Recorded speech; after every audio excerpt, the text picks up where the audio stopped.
the royal class. Before us is the ornate coat of arms of this institution, in which the golden color prevails.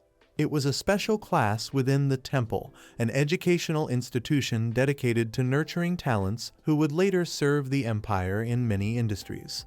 The class consisted only of incredibly gifted young talents with exceptional skills and talents. We see the faces of these students, 2 boys and 2 girls. They were the elite of the elites, and the establishment was completely in keeping with its status. Here is a bespectacled teacher reading out the following. Class A, number 11, Reinhardt. Why? One of the young men gets up from his luxurious red chair, timidly raising his hand. The students' voices are faintly heard in the auditorium. Is that him? Infinite intelligence. How can you get into the royal class just by being smart? I've never seen anyone like him here. Welcome to the royal classroom, the hero hears. He's very confused and doesn't understand what's going on. How did I get into this super elite class? I'm already marked, the hero thinks. I became the 17-year-old son of a demon king because of the sins I committed in my previous life. I was a 30-year-old man back then, but now I have to go to the academy to see it through. In a world that is doomed to destruction. Before us is a city burning with hot fire, among the people who will try to trample on me. We see guys and girls who, apparently, are competitors of the hero. The hero cries. It seems to him that he simply has no other choice. I need to get stronger to survive, he thinks. And to get stronger, you need to collect achievement points. We see a lot of interesting characters, including young men and beautiful girls, strange creatures that look like demons, kings, and warriors. This world is located inside the story that the hero wrote. Once again, we see the royal class with its elite students. The status window appears, event started. Then another. Please try to live to the end of the story. The demon prince enters the academy. World War of Demons. A long war that will determine the fate of demons and humans. This great war between the races ended when the hero Artorias defeated the great demon king Valier. With the death of the demon king, there was finally peace. But because of the long and difficult war, the empire was forced to put in a huge effort to cultivate talents and find the talents of future generations. This led to the creation of a separate academy that attracted talents from all over the empire. We see a grandiose building designated as a special educational institute temple. There was a royal class where only geniuses were accepted. And there was Ludwig, a fair and hot-tempered boy who always took only the last places. A new story in the genre of action fantasy, which takes place in the temple. Here's the cover. The Demon King is dead, a world without war after the Demon King's death. You can read the piece on Kakyapage. Best comment. Nonsense, 125 likes. There are 124 comments. I've been patient long enough. I quit reading it. Dear author, you should stop writing.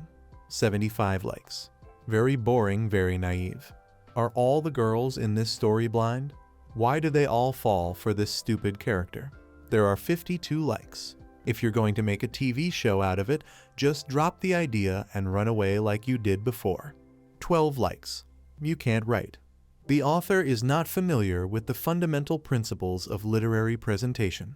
Let me show you an excerpt that I rewrote. In the first sentence, about likes. Answer, why so rude? Have you ever tried writing something? It seems to me that the story is very funny and good. Then the author presses one letter on the keyboard, which is typed to the end of the field reserved for the answer. We see someone's hair against the background of a large computer monitor. And so, a young man in a white t-shirt is lying on the keyboard, reading negative reviews of my story. Above the corpse of a young man is a soul that has flown out of the body. I died of high blood pressure. A girl with pink hair, wearing a business suit and carrying a briefcase appears next to the hero's soul that has flown out of the body. Now they stand over the corpse together.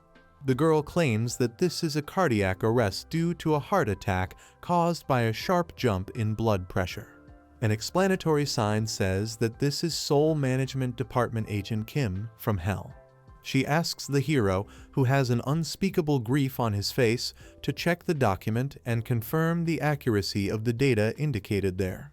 He looks at the text and asks, perplexed, if he really died from a jump in blood pressure that occurred as a result of reading negative comments. "How many times do I have to tell you?" Agent Kim asks indignantly, pointing at his corpse, whose head is lying on the keyboard in front of the monitor. "Isn't that proof enough for you?" "It's true," the hero thinks. "I hate to believe it, but I don't have a choice. I'm looking at my own body right now. I remember slowly losing my vision, and that's the last thing I remember." "What a miserable death," the hero thinks, giving the girl the document. Kim looks at the hero with displeasure. "If you're done assessing the situation," she says, "please make a decision. I'm a very busy person, you know."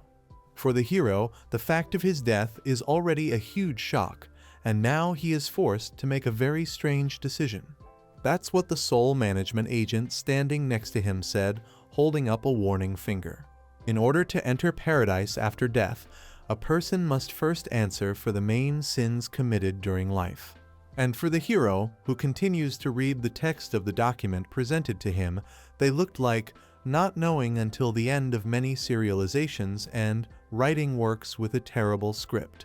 The hero was a writer. Non-outstanding, of course, second or third class, but at least for writing web series, his talents were enough. And now he was accused of treating his works irresponsibly and often leaving them right in the middle. We see the hero's sad face. He is disappointed with the next text, sighs and says that he has reached a dead end again. But that didn't stop him. They would start a new account and start writing something new. The problem is that after death, everyone has to pay for their sins in their own way. The hero approaches Kim and asks if this can really be considered a sin. Of course, there's nothing to be proud of, he thinks, but still. The girl adjusts her glasses. "Your sins are relatively frivolous in terms of how much harm they have caused, let's just say to individuals. The problem is that all this has happened too many times to too many people, which has increased the scale of sin." What kind of system is this, the hero thinks, taking a sad look from the piece of paper. So, as an irresponsible writer, he had to atone for his sin by choosing one of the completed works and accidentally reincarnating there as one of the many characters. Before us is a part of the assortment of these heroes, from zombies to some strange mutants. The main condition is to live to the end. When the hero found out what he had to go through, he was ready to scream with rage. This is a typical story about the transmigration of souls, but you can't argue with Kim's arguments. Don't you think it's too lenient a punishment if the alternative is a ticket to hell with no return? Besides, it's your piece, and you have to remember the whole plot, she says, beaming. If you think about it, it generally seems more like a reward than a punishment. Well, it all depends on the specific piece, the hero says, still looking at the document. No matter how hard I try to write something kind and optimistic, he thinks, sweating profusely, none of my creations have had a happy ending. The hero looks through the list of his completed works and sees only horror there. City of the Dead, the hero is eaten by zombies after the apocalypse that occurred on the planet. Shattered World, it's about the same here. The hunter who became a manager, the hero dies in battle with terrible monsters. Game Reality Cleaner, 90% of the world's population dies in dungeons, and the hero is unlikely to become one of the 10 survivors.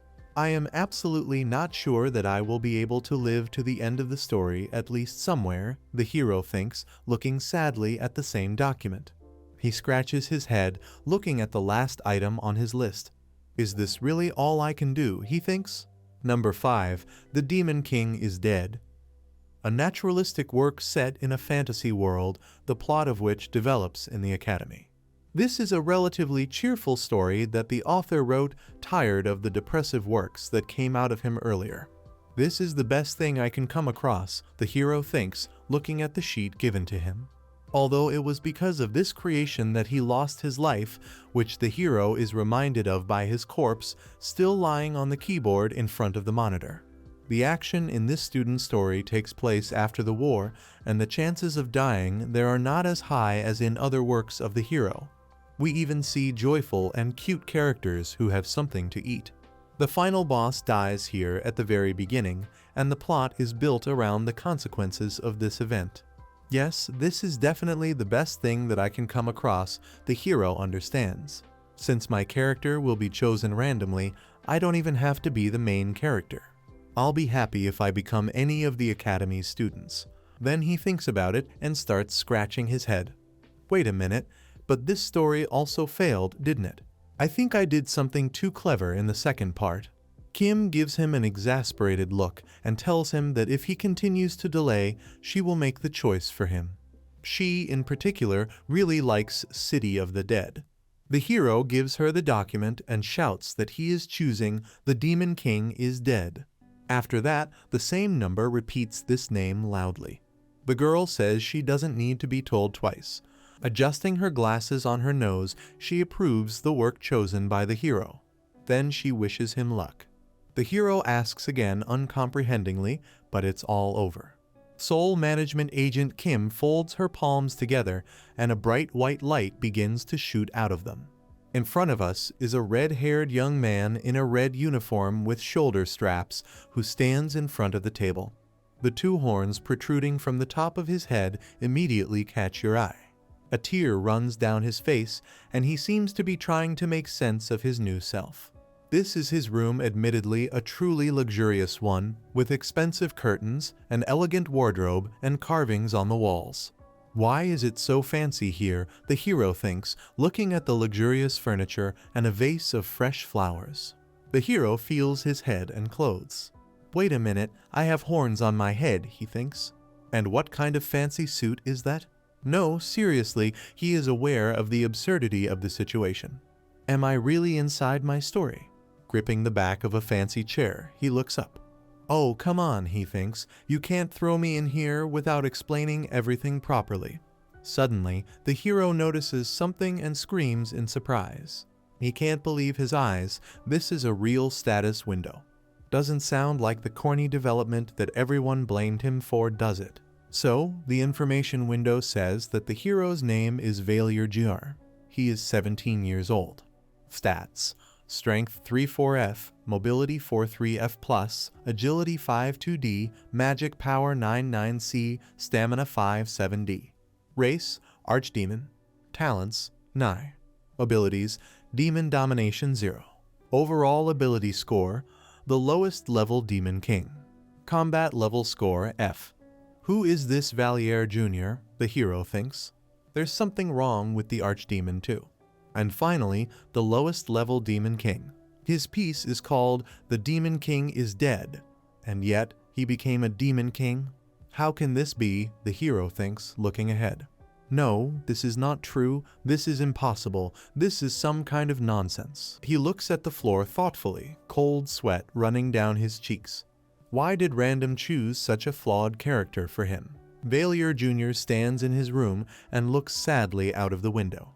On the face of the hero, which is illuminated by some kind of flash, a fright appears. What's that sound, he thinks. We see that powerful explosions are heard in front of a majestic multi-story building with 2 turrets. The hero is thrown back by the shock wave, and he, covering his face with his hands, flies deep into his room. Stone fragments fly everywhere, cracks appear on the walls. Valier tries to understand what's going on, but he can't. He gets up and sits on the floor. It was an explosion, he thinks, looking out the window, where the light is still coming in. Suddenly, a piece of the status window appears next to it, making a distinctive sound. It tells you that the prologue event, namely the destruction, has taken place. Description: the defeat of the demon army is inevitable, and you are powerless. Try to survive. Mission: get out of the Demon King's castle. Reward: 100 achievement points. The hero pays attention to the last 2 lines. Blood spurts from the ceiling, and he screams in horror. Then a dead, muscular creature with fangs sticking up appears in front of him, hanging upside down for some reason. Is that a dead body, Valier thinks? The hero looks anxiously to the side there. Apparently, something is happening. We see several more monster corpses and a bright red ball that apparently killed them. If we summarize everything that happened, then the hero, as he wanted, was inside his work. The Demon King is dead. As a result of blindly choosing a character, he ended up in a collapsing demon kingdom. We see Valia running out of the palace as fast as he can. At the same time, such a character was not even provided for in his story. The hero stumbles and falls. 17 years old, no combat abilities. Valier gets up and runs away from the wall of fire that is chasing him. In this story, the Demon King is killed at the very beginning, and the hero is his son and heir. The fleeing Valier can only swear dirty words. This can't be fucking happening. Valier the Younger. I've become the prince of a crumbling demon kingdom, the hero thinks. Explosions continue in front of the Demon King's palace. Valier runs, gasping for air. The sounds coming from behind the closed windows only serve to encourage him. We see that the hero is wearing boots. Valier is furious, clenching his fists tightly. This Kim, con artist, he shouts.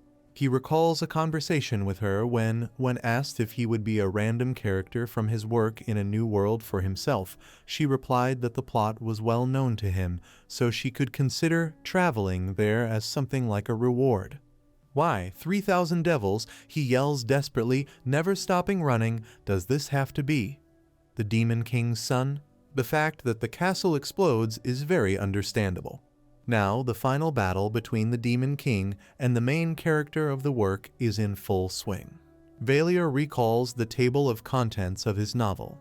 This is part of the prologue of his creation, which is called The Demon King is Dead.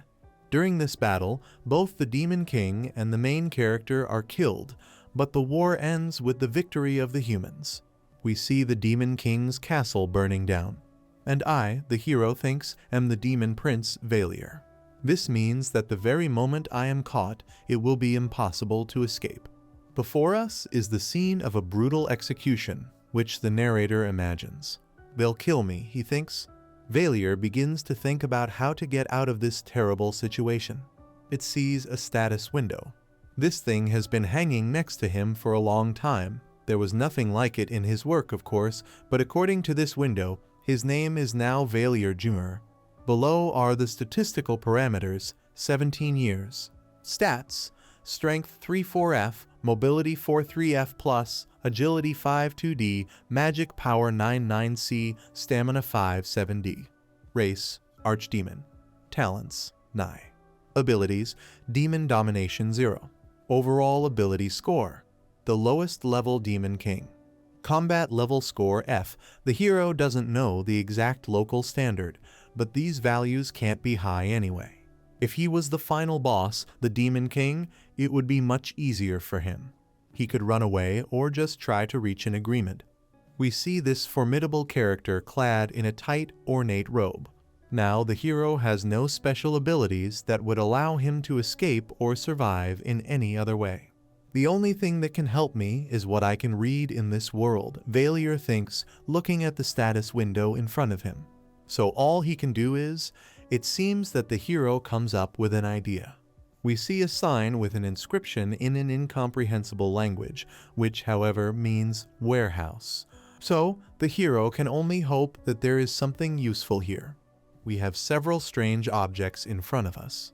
The hero came here hoping for something useful, but sees so far only some garbage. He rummages in the trunk and says that, most likely, the war was lost because of this mess. All of a sudden, something worthy of attention catches his eye. This is a book of magic scrolls. In his work, the hero provided for something a character who does not have magical abilities could make do with scrolls. Valier frantically flips through the page. It should be here somewhere, he says. Definitely here somewhere. Magic that will let me get out of here. The hero happily shouts that he has found what he was looking for. Before us is an information sign, Scroll of Teleportation, a movement magic that takes the user to the specified place. The magic scroll has the word teleportation written on it. Valier looks at the book and says that if things go on like this, he will dig into this junk. He knows that he must try to get as far away from here as possible. The hero opens the book to the desired page, takes its outstretched hands in front of him, and says the word teleportation. This is still the same Demon King's castle. Why am I still here? The hero thinks. Why is scroll not working? The answer to his question appears. The magic was cancelled due to the magic movement barrier. Another stone shard hits Valier's head. I'm finished, he realizes, and sinks weakly to the floor. Sobbing, he complains that he doesn't even have time to look for anything else useful in this warehouse. He stares at the Book of Scrolls, thinking that he might have to beg people to spare his life. And then the hero notices something interesting. Camouflage, he thinks. There are sounds on the stone stairs. We can see that the character's appearance has changed dramatically. At least he doesn't have any horns now. An information sign explains that this is a camouflaged Valier Jr. Another window describes the camouflage scroll.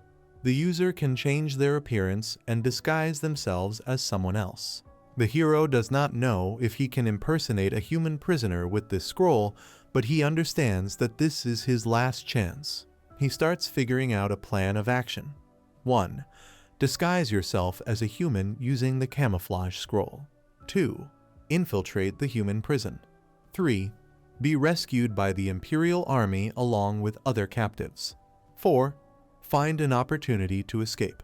In this case, the task assigned to it will be completed. The hero approaches the prison where the prisoners are being held. It seems to him that the plan he came up with is the best thing that can be thought up in his situation. After taking off his shoes, he goes inside. But why is it so quiet here? Don't tell me I went into the wrong room, he thinks. And at that moment, he feels something very strange. What is that smell? Valier thinks, covering his nose with his hand. Is it a fish? No, it's like the smell of blood. I think I stepped on something, the hero realizes, disgust written all over his face. We see that his bare foot is standing on someone's severed arm. Valier jerks his leg away and falls on his heel, screaming loudly. It's a human hand, he screams in horror. Is that blood? He asks himself, looking down at his hand. What is it all about? Valier's face is horrified, and large beads of sweat roll down his cheeks.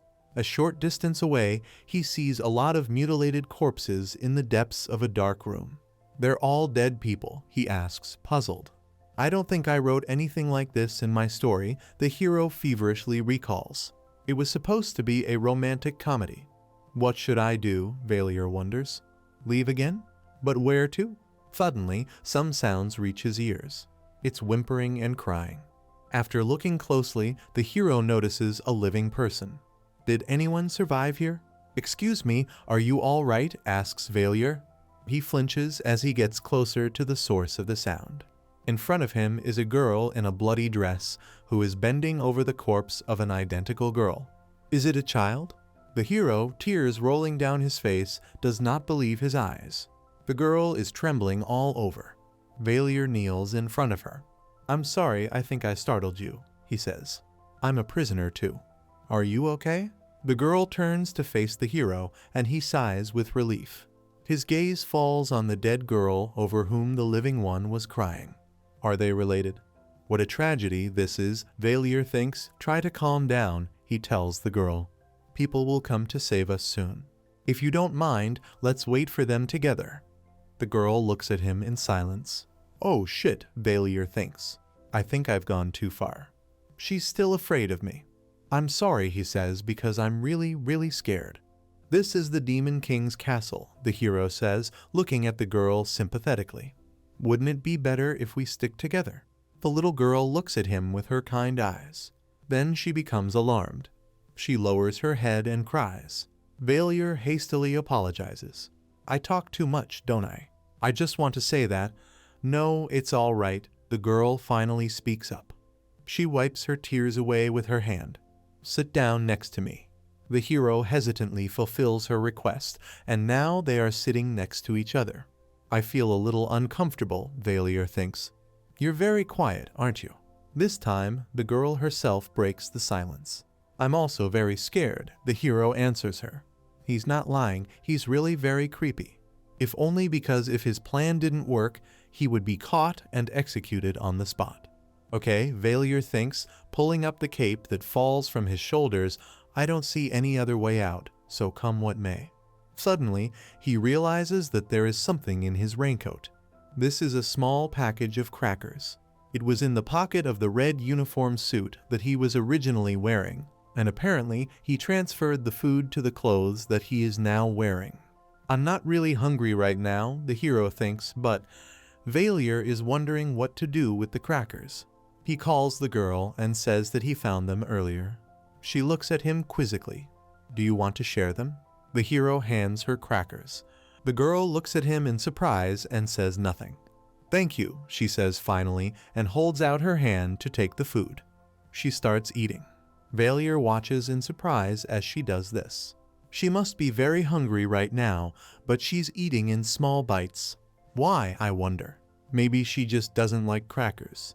Wait a bit, he reassures his neighbor, the Imperial Army will save us soon. Sure enough, pretty soon there's a scream outside the door. I found prison cells, someone tells his comrades.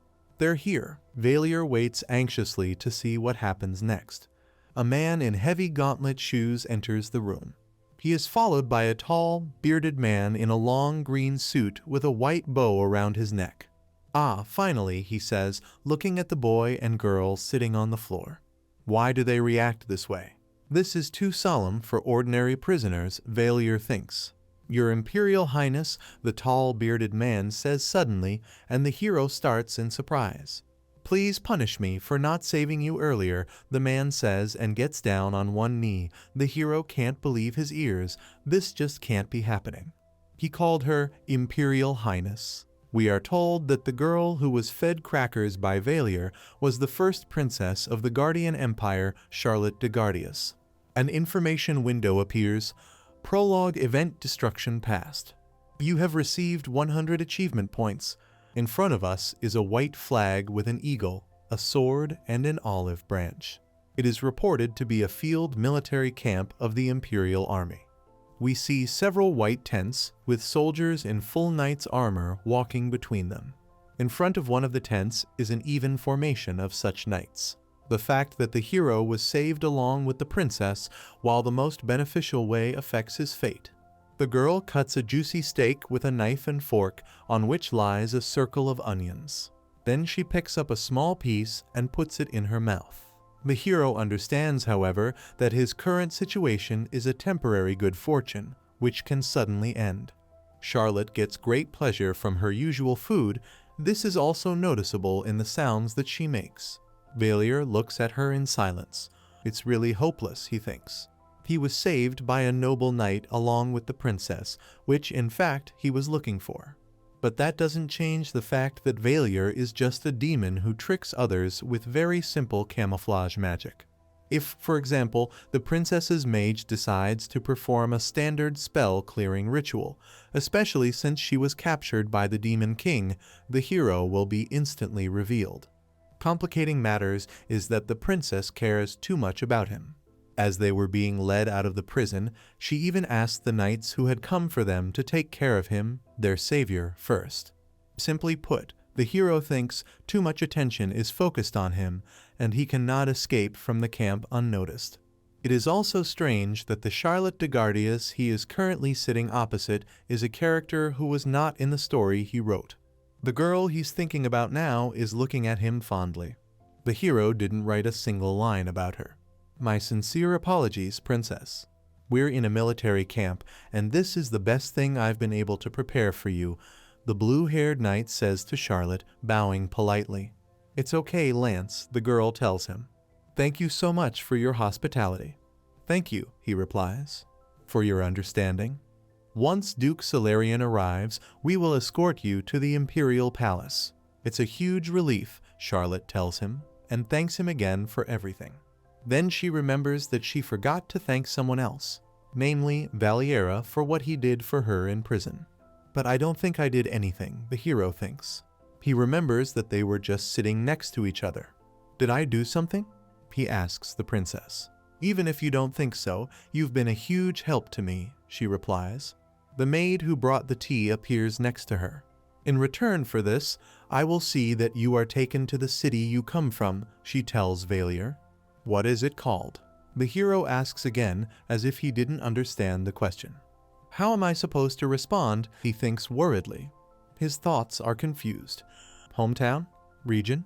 What was there in general in this story? I just won't be able to remember something like that. The girl, meanwhile, calmly sips tea from a cup. Suddenly, the hero realizes that someone is looking at him intently. He looks up and sees that Lance, who was apologizing to Charlotte for the meager meal, is glaring at him, not even trying to hide his dislike. I don't think I remember anything, he tells the first princess of the empire. This knight looks at me like he's ready to kill me for stammering, Valier Charlotte thinks, as she starts to cry. How is that possible, she says, covering her mouth with her slender fingers. Did she believe me? The hero is genuinely surprised. Is she really stupid? How many trials did you have to go through? The girl says sympathetically. It's a good thing she's so naive, Valier thinks. You don't have to be afraid anymore, Charlotte reassures him, wiping away her tears. I swear that I will help you recover your memories. Thank you so much, princess, says the hero. He stands up and bows. Lance, standing next to the girl, tries to tell her that it's too rash to make such promises, but Charlotte interrupts him. I already gave it to you, and I can't take it back, she says. Otherwise, I'll look like a liar. The young knight tries to object, but it's no use.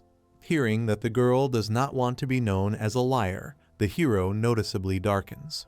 I'm grateful for her good intentions, he thinks, but she won't be able to keep her promise, because she's going to die. In the original story, there was not a single description of the prison cells of the castle of the Dragon King, which the hero had already visited. What he saw there must have been automatically generated by some unknown force or program to make it more plausible for the world to which Valier had been sent to atone for his sins. If the existence of the princess is one of the free additions to the plot of this kind, the hero cannot know about her future. However, he knows Prince Bertus very well, and he has described him in great detail. We see this character in a uniform with shoulder straps and even some kind of order. He will not allow anyone to interfere with his ascension to the throne. Princess, thank you so much again, Valier says happily. This innocent girl probably doesn't know anything about her own fate, he thinks. He wasn't in a position to try to help her right now. So, most likely, we must count on the fact that Charlotte will die, and he will try to escape from the threatening danger. At some point, Valier realizes how shameful his thoughts are. His hands are shaking with self-loathing. Bloody scum, he tells himself, what are these thoughts? An innocent child is in grave danger. I must warn her. The hero looks down, a tear running down his cheek. If my warning can win her over to my side, she'll be useful, even if something unexpected happens, he thinks. Charlotte puts her hand to her chest and coughs. I think I've eaten a little too much, she says to Lance, who is standing next to her. Can you go get a doctor? She asks him. My stomach feels a little heavy. But, princess, I have to ensure your safety, the young knight says with displeasure. The girl laughs. How can I be in any danger if the Demon King is already dead? She asks. Lance clearly doesn't want to leave. He looks at his charge with alarm and even dislike. Eventually, he turns and walks away. Thank you very much, says Charlotte, smiling. She turns to the hero. Well then, I must first apologize, the princess says to Valier, who is sitting across from her. He notices a sudden change in the girl. It seems that this is a completely different person. I'm sorry, she says, and takes the cup of tea in her hand. You could die because of me, says Charlotte, looking straight into the hero's eyes. He is simply shocked by the change that has taken place in her. The girl, sipping her tea, says that she cannot go into details of the relationship within the royal family, but there is a high probability that they will try to kill her in the very near future if the situation continues to develop in the same direction. Her stepbrother, Bertus de Guardias, will be the client of the removal. According to Charlotta, most of the people in this camp are most likely her enemies. The fact that they don't let her go anywhere may indicate that they don't want to let the news spread that she was saved. The hero carefully looks at his interlocutor. He recalls that she was escorted out of her cell with a wide cloak over her, and outsiders might not even notice that there were survivors among the prisoners of the Demon King's castle. The girl claims that those around her are most likely waiting for an order to physically eliminate her. The hero tries to understand the flow of incoming information. "They may well poison me and then tell me they found me dead in the castle," says Charlotte. "If they kill me," she continues, "they won't spare you either.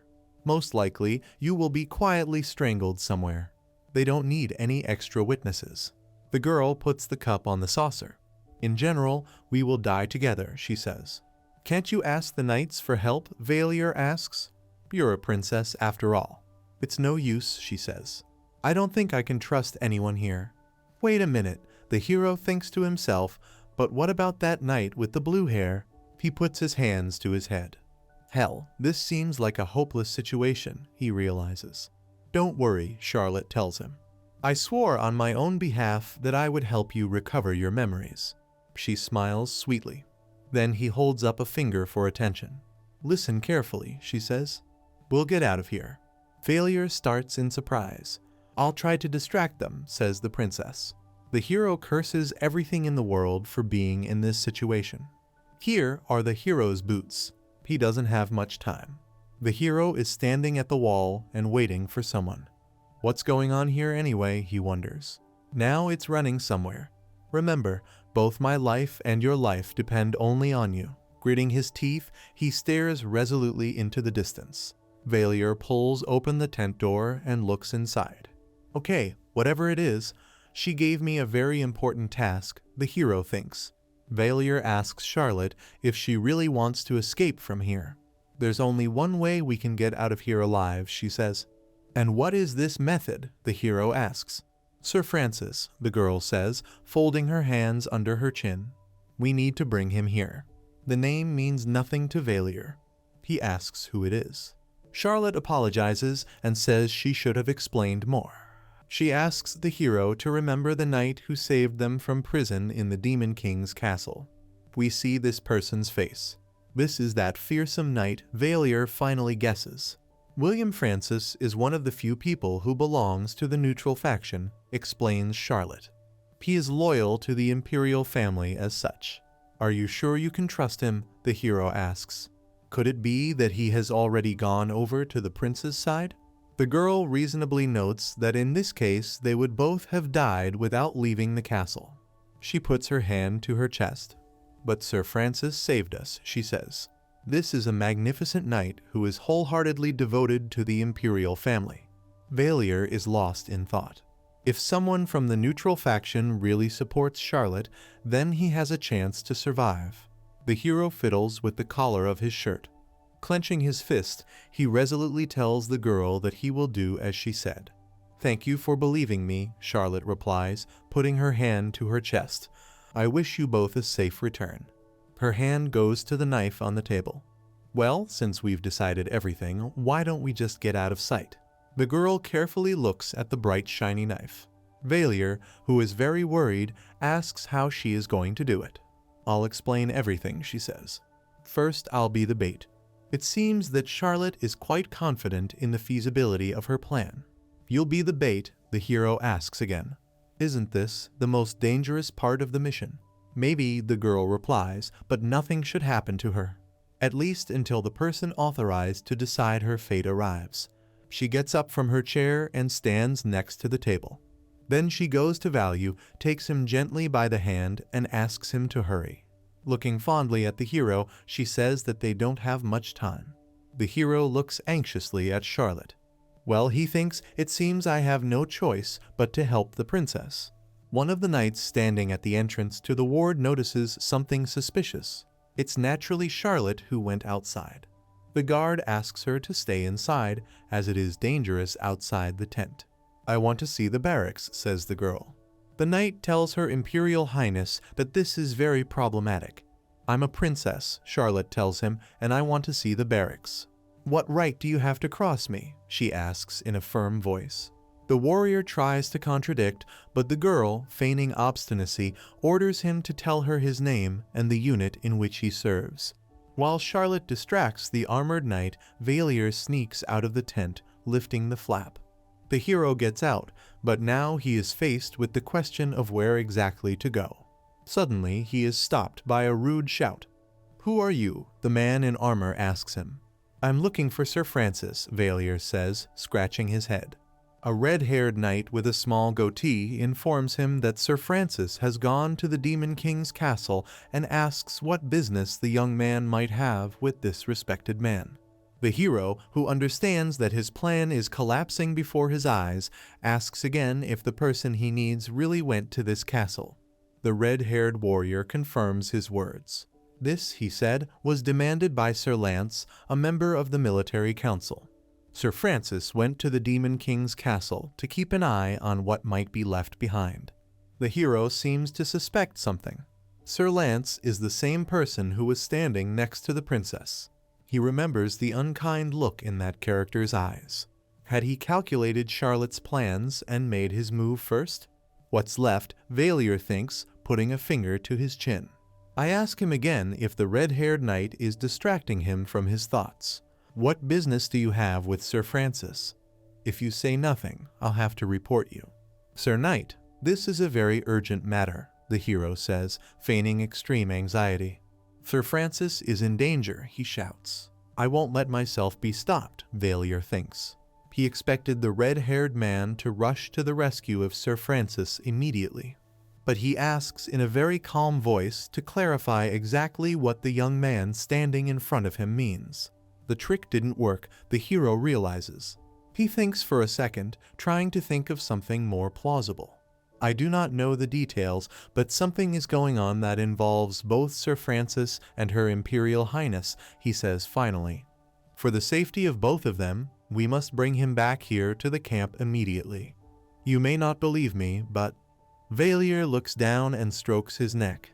"No, I'll believe you," says the Red Knight. The hero looks at him in surprise. "I'll really believe you," declares the warrior, who has folded his arms.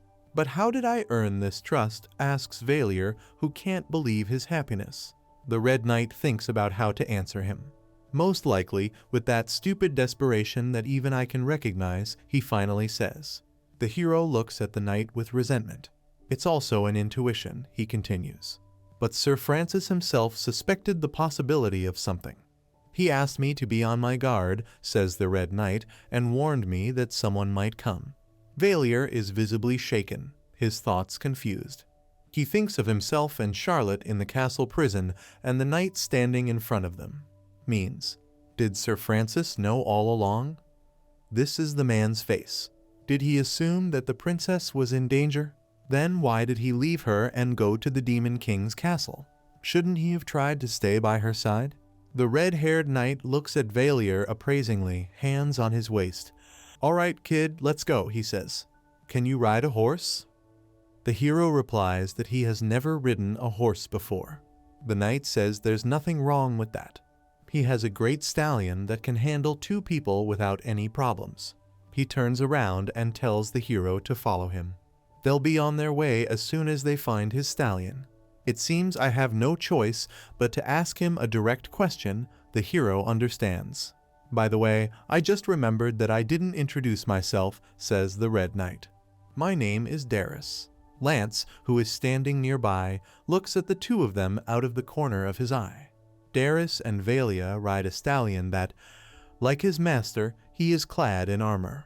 The knight pushes the horse, and the hero holds on tightly to his companion sitting in front.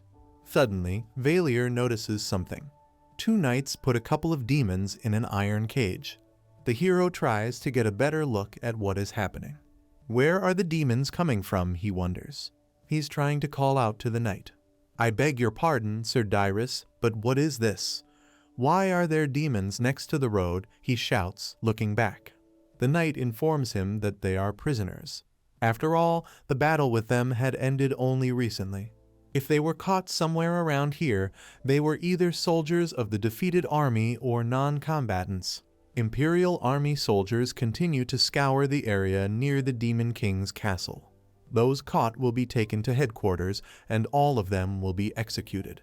Here is a sad picture of the capture of demons, one green and the second with red horns.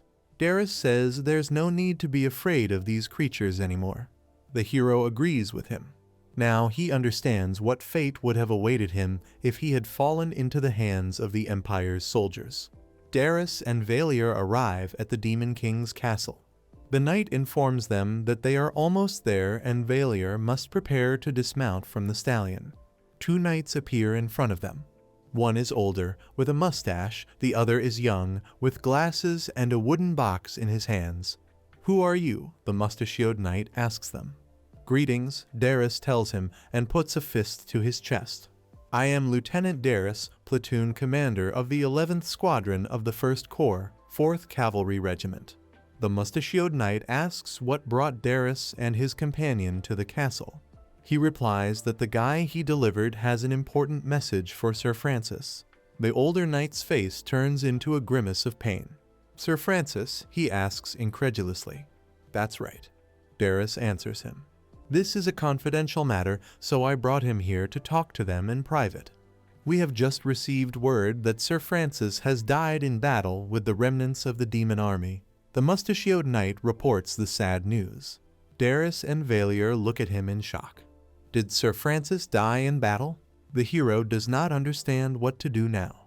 Was Sir Francis killed by demons? Valier can't believe it, no matter what the mustachioed knight says. He, by the way, scolds the bastard demons and says that this is a huge loss for the Empire. But all this means, the hero understands that there is no one left on the side of the princess. The mustachioed knight asks if the hero wants to share with him the message that was intended for Sir Francis. Valier replies that it was personal. "Okay, then go back," says the warrior who met Darius and Valier. "This is no place for outsiders." He turns and walks away. Young people thank him. "Damn it," the hero thinks, clutching his head, "I should have realized that everything was going too well. Sir Francis was killed by the remnants of the demon army. This just can't be happening," he thinks, looking at the castle smoking from the fire. Bertus wants to kill Charlotte. We see how the villain's hand reaches out to a defenseless girl. He wants to hide the fact that she survived the Demon King's castle. So Charlotte was right, and he would want to get rid of all the evidence and witnesses, even if it means destroying everyone who saw her alive. And Sir Francis was one of them. Thus, he was most likely lured into the castle. And killed. The hero remembers Charlotte's sweet face. "No, I can't give up." He realizes and forces himself to think, to find at least some way out. "I think you should tell me the truth now," Darius tells him. His view implies no objection. "Why did you say Sir Francis was in danger? Don't forget about the princess." Valier looks at his companion, but says nothing. He evaluates Darius. Can I really trust him? According to Charlotte, most of the military is on Prince Bertus' side. The hero can't figure out if this division has reached junior commanders like Darius. But at the moment, Valier simply has no one else to rely on. He looks at the red-haired knight, who has his arms crossed over his chest, waiting for an answer to his questions. The hero finally makes an important decision for himself. He tells him the whole truth. That he and the princess were in the prison of the Demon King's castle, and Sir Francis saved them. Darius ponders this. "If what you say is true," he says, scratching his head, "then Sir Francis was probably killed by his own people, not killed fighting demons." The hero replies that everything must have been so, in his opinion. "So you're trying to save the princess?" Darius asks him. Valier nods his head in silence. "Okay," says the knight, who apparently decided for himself. He puts it on his chest, protected by thick armor. "Then I'll help the princess too," he vows. The hero does not believe his ears and clarifies whether the lieutenant is really going to do this. He replies that Sir Francis was his commander, so helping Valier and Charlotte will be a great honor for him. A sincere smile appears on the hero's face. He thanks the knight. "I still can't trust him completely," Valier thinks, "but at least now he'll help until we have a chance to escape." Darius tells his companion that they have nothing to do at the Demon King's castle. "You need to hurry back to the camp to try to protect the princess." The castle of the Demon King, the hero thinks to himself, turning in the direction of the named structure. Isn't that him? Before his eyes appears a smoking building, which, as it seems, has suffered greatly from painful actions. He asks the lieutenant to stop. He turns his head and asks what's the matter. Putting his hand to his chest, Valier says that he has a good plan in mind. In front of us is a corridor with a blood-spattered red carpet. The idea is to check if there are any items in the demon storerooms that could help in saving Charlotte. Darius praises the hero for the suggestion. It seemed very clever to him.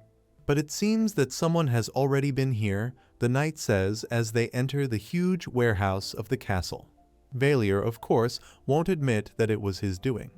He suggests looking for something useful. Such items just need to be here. Darius looks around the warehouse and assumes that the demons came running here after their king died and took out everything that was there. He calls them disgusting and selfish scum who have nothing sacred. Valier scratches his cheek. His visit to the warehouse is currently giving Niv to innocent demons. He offers to look around and starts looking around the warehouse. "Lieutenant, look what I found," he says to Darius. He is holding a scroll with a blue pattern. "Have you found anything interesting yet?" he asks, puzzled. "Fast somehow." "That's because I've seen it all before," the hero thinks to himself. "It's a scroll of mass teleportation," he says. "It looks like it," Darius replies. "It's a teleportation scroll that uses demon magic." "Let's take the other scrolls," Valier suggests. "They may come in handy later."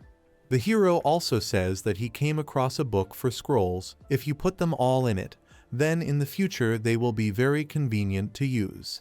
The knight looks at his companion suspiciously. He was a prisoner in prison, wasn't he? How does he know where the scrolls are? The hero happily reports that he has filled the book with scrolls to the eyeballs. Darius suggests we hurry since Valier has what he wants. He readily agrees. "Do you remember when we came here?" asks the knight who doesn't know much about the demon castle. The hero immediately shows you where to go. "You're sure?" Darius says, his expression growing incredulous. He grabs the hero's arm and drags him somewhere. "Shut up and follow me, boy," he orders. Valier shyly protests. "There's someone here," the knight tells him, and the two of them hide around the corner. Sure enough, two soldiers appear in the corridor. One of them tells the other that he definitely saw someone enter the castle. "These are Duke Solarian's knights," Darius says. We see a trio of stern men in armor with an 8-pointed star on their chest. The hero seems to recall that such a character actually appeared in his story. They are related to Prince Bertus on his mother's side. The Duke's coat of arms depicts the same 8-pointed star. They are one of the most powerful noble families in the Empire. It wants Bertus to be emperor, and it will do everything it can to make that happen. We see the prince again. He has a majestic red crown on his head, a medal on his chest, and an extremely disdainful expression on his face. For the reasons mentioned above, most of the knights under Duke Solarian's command are not ordinary warriors at all. They are the best of the best, and almost all of them are of noble birth. This was all described in the work. Most likely, the murder of Sir Francis, who did not listen to Bertus, is also a consequence of the premises indicated there. The hero looks out from behind the pillar behind which he hid. The knights of the Duke of Solarian say that it will be very difficult to find people who have run here in this huge castle. However, one of them calms down his comrades. "No need to worry," he says. "We'll find them quickly." How are they going to do that? Valier wonders, looking at the knight who promised to spot the intruders. The hero notices that his eyes are shining strangely. The knight informs his companions that he has found the ones they are looking for behind that stone statue over there. "Listen," he says, "and you can hear them breathing heavily there." "They can see and hear us," Valier wonders. "We know you're there," the knight says, and takes hold of the hilt of his sword. "It's best if you obediently come out of your hiding place." He puts his weapon forward. We see the foot of Valier, who timidly steps out from behind the statue. Hero and Darius stand in front of Duke Solarian's knights. "Your princess is a very pathetic character," the one with the goatee tells them. He seems to be the leader of the three. People who serve her die. Hearing these words, Darius becomes enraged. Bastard, he shouts, don't you realize the shame you bring upon yourself when you attempt the princess's life? No one cares what you say to some rootless trash, he replies, narrowing his eyes contemptuously. He picks up the sword and raises it, clearly intending to use it. Killing a civilian, especially one so young, is morally hard, he says, but it's all for the sake of the Empire's future. Stand back, Darius says threateningly, holding out his sword. Valier, who is standing a little behind, shyly calls out to him. Damn it, the hero thinks.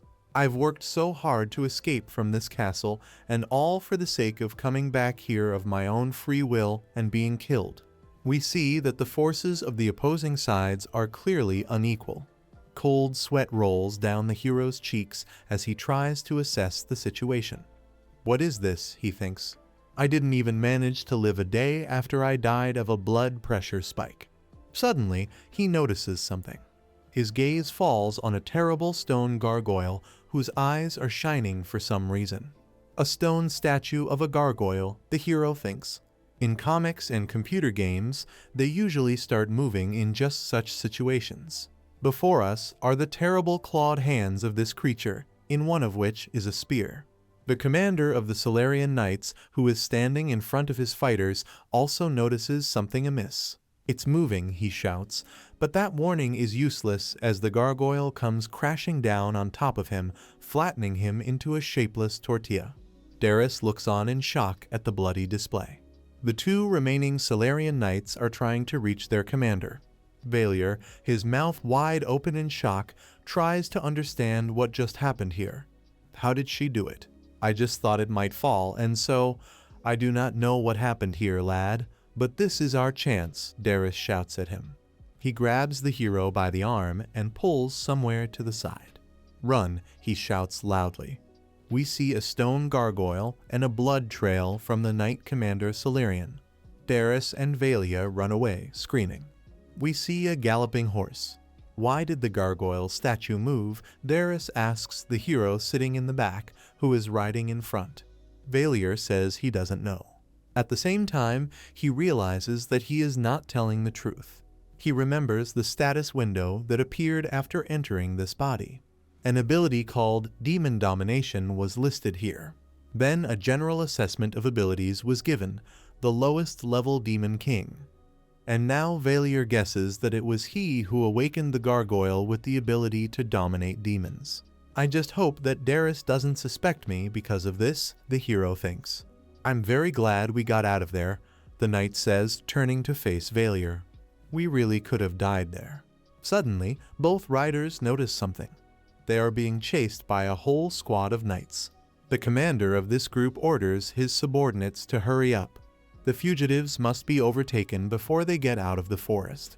Darius is surprised by the number of pursuers. There are too many of them. The hero asks his companion to hold him by the waist. The knight asks in surprise what Valier is going to do. He looks at the book and begs her to give him something good. He doesn't want to die here at all. He seems to see something fitting there. Great, the hero thinks. He raises his hand and it begins to shine with a powerful white energy. Hurry up, I won't let it end like this, Valier thinks. To begin with, I use hurry to make our horse gallop faster. The hero calculates the action plan. The book he's holding glows with greenish energy. Indeed, the horse that carries the spirit of the riders accelerates noticeably. Valier happily informs Darius that they are well out of the way of their pursuers. I can't believe you're familiar with acceleration magic, the knight replies with a smile. Now they can't do anything about us. Before he can finish his sentence, a sharp arrow flies past his shoulder. We see Duke Solarian's knight who just fired a shot. Damn it, Darius shouts, they're firing crossbows at us. They won't just let us go. Valia realizes that he needs a more reliable way to get rid of his pursuers. What could it be, he thinks. His book begins to glow with purple hues. Darius asks what kind of magic he is going to use. It's no use, he shouts to the hero. None of this will work on knights, who are all great horsemen. Yes, I know, Valier thinks, looking down at his book. All this was provided for by him as the author of the work in which both of them are now located. He specifically made sure that the knights were strong warriors and did not die from a single spell. That would be ridiculous and ridiculous. In his story, horse riding was even included in the training program of students of the temple.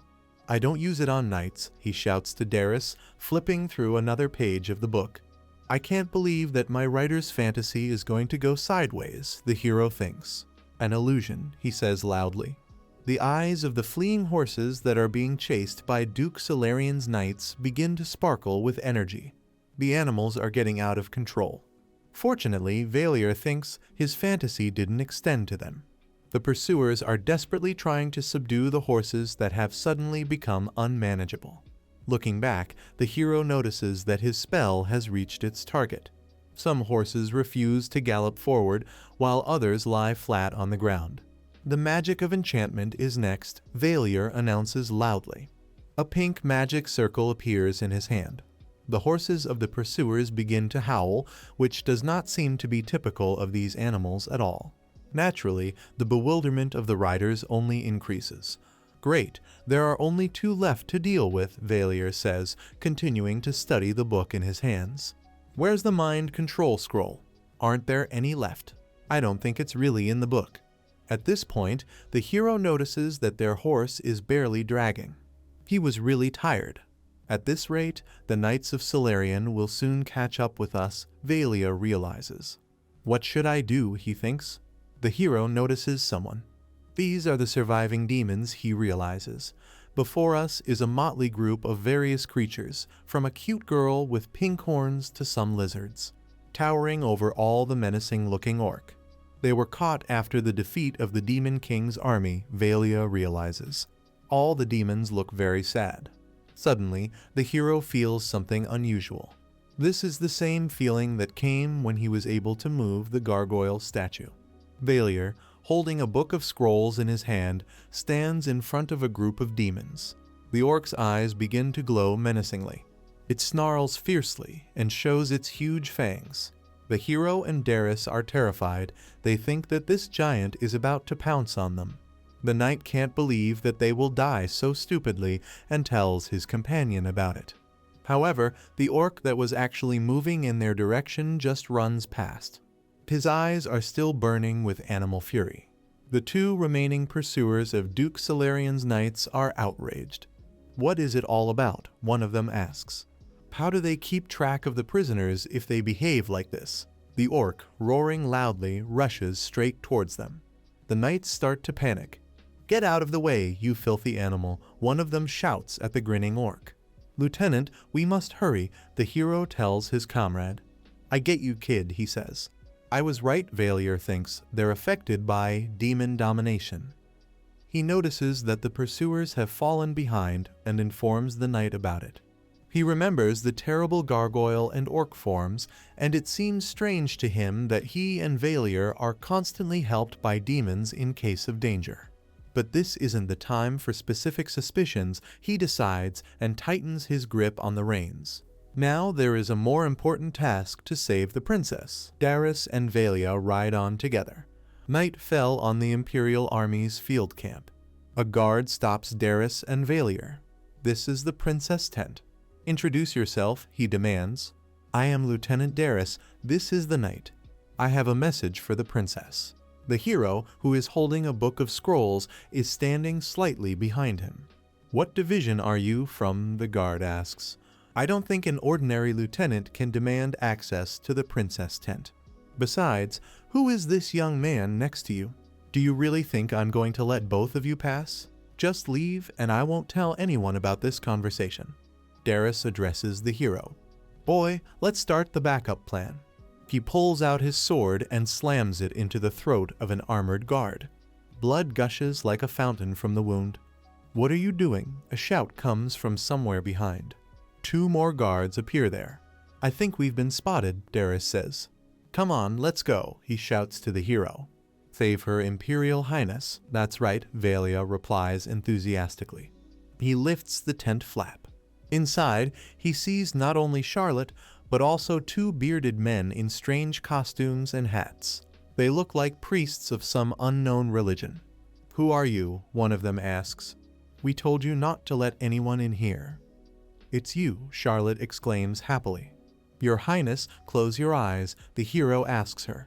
He opens his book and says the word flash. Just beyond his outstretched arm, a golden magic circle with regular geometric patterns appears. The elders close their eyes and shout that they can't see anything. "This way, your Imperial Highnesses." The hero shows the princess a way to escape. He holds out his hand to the girl.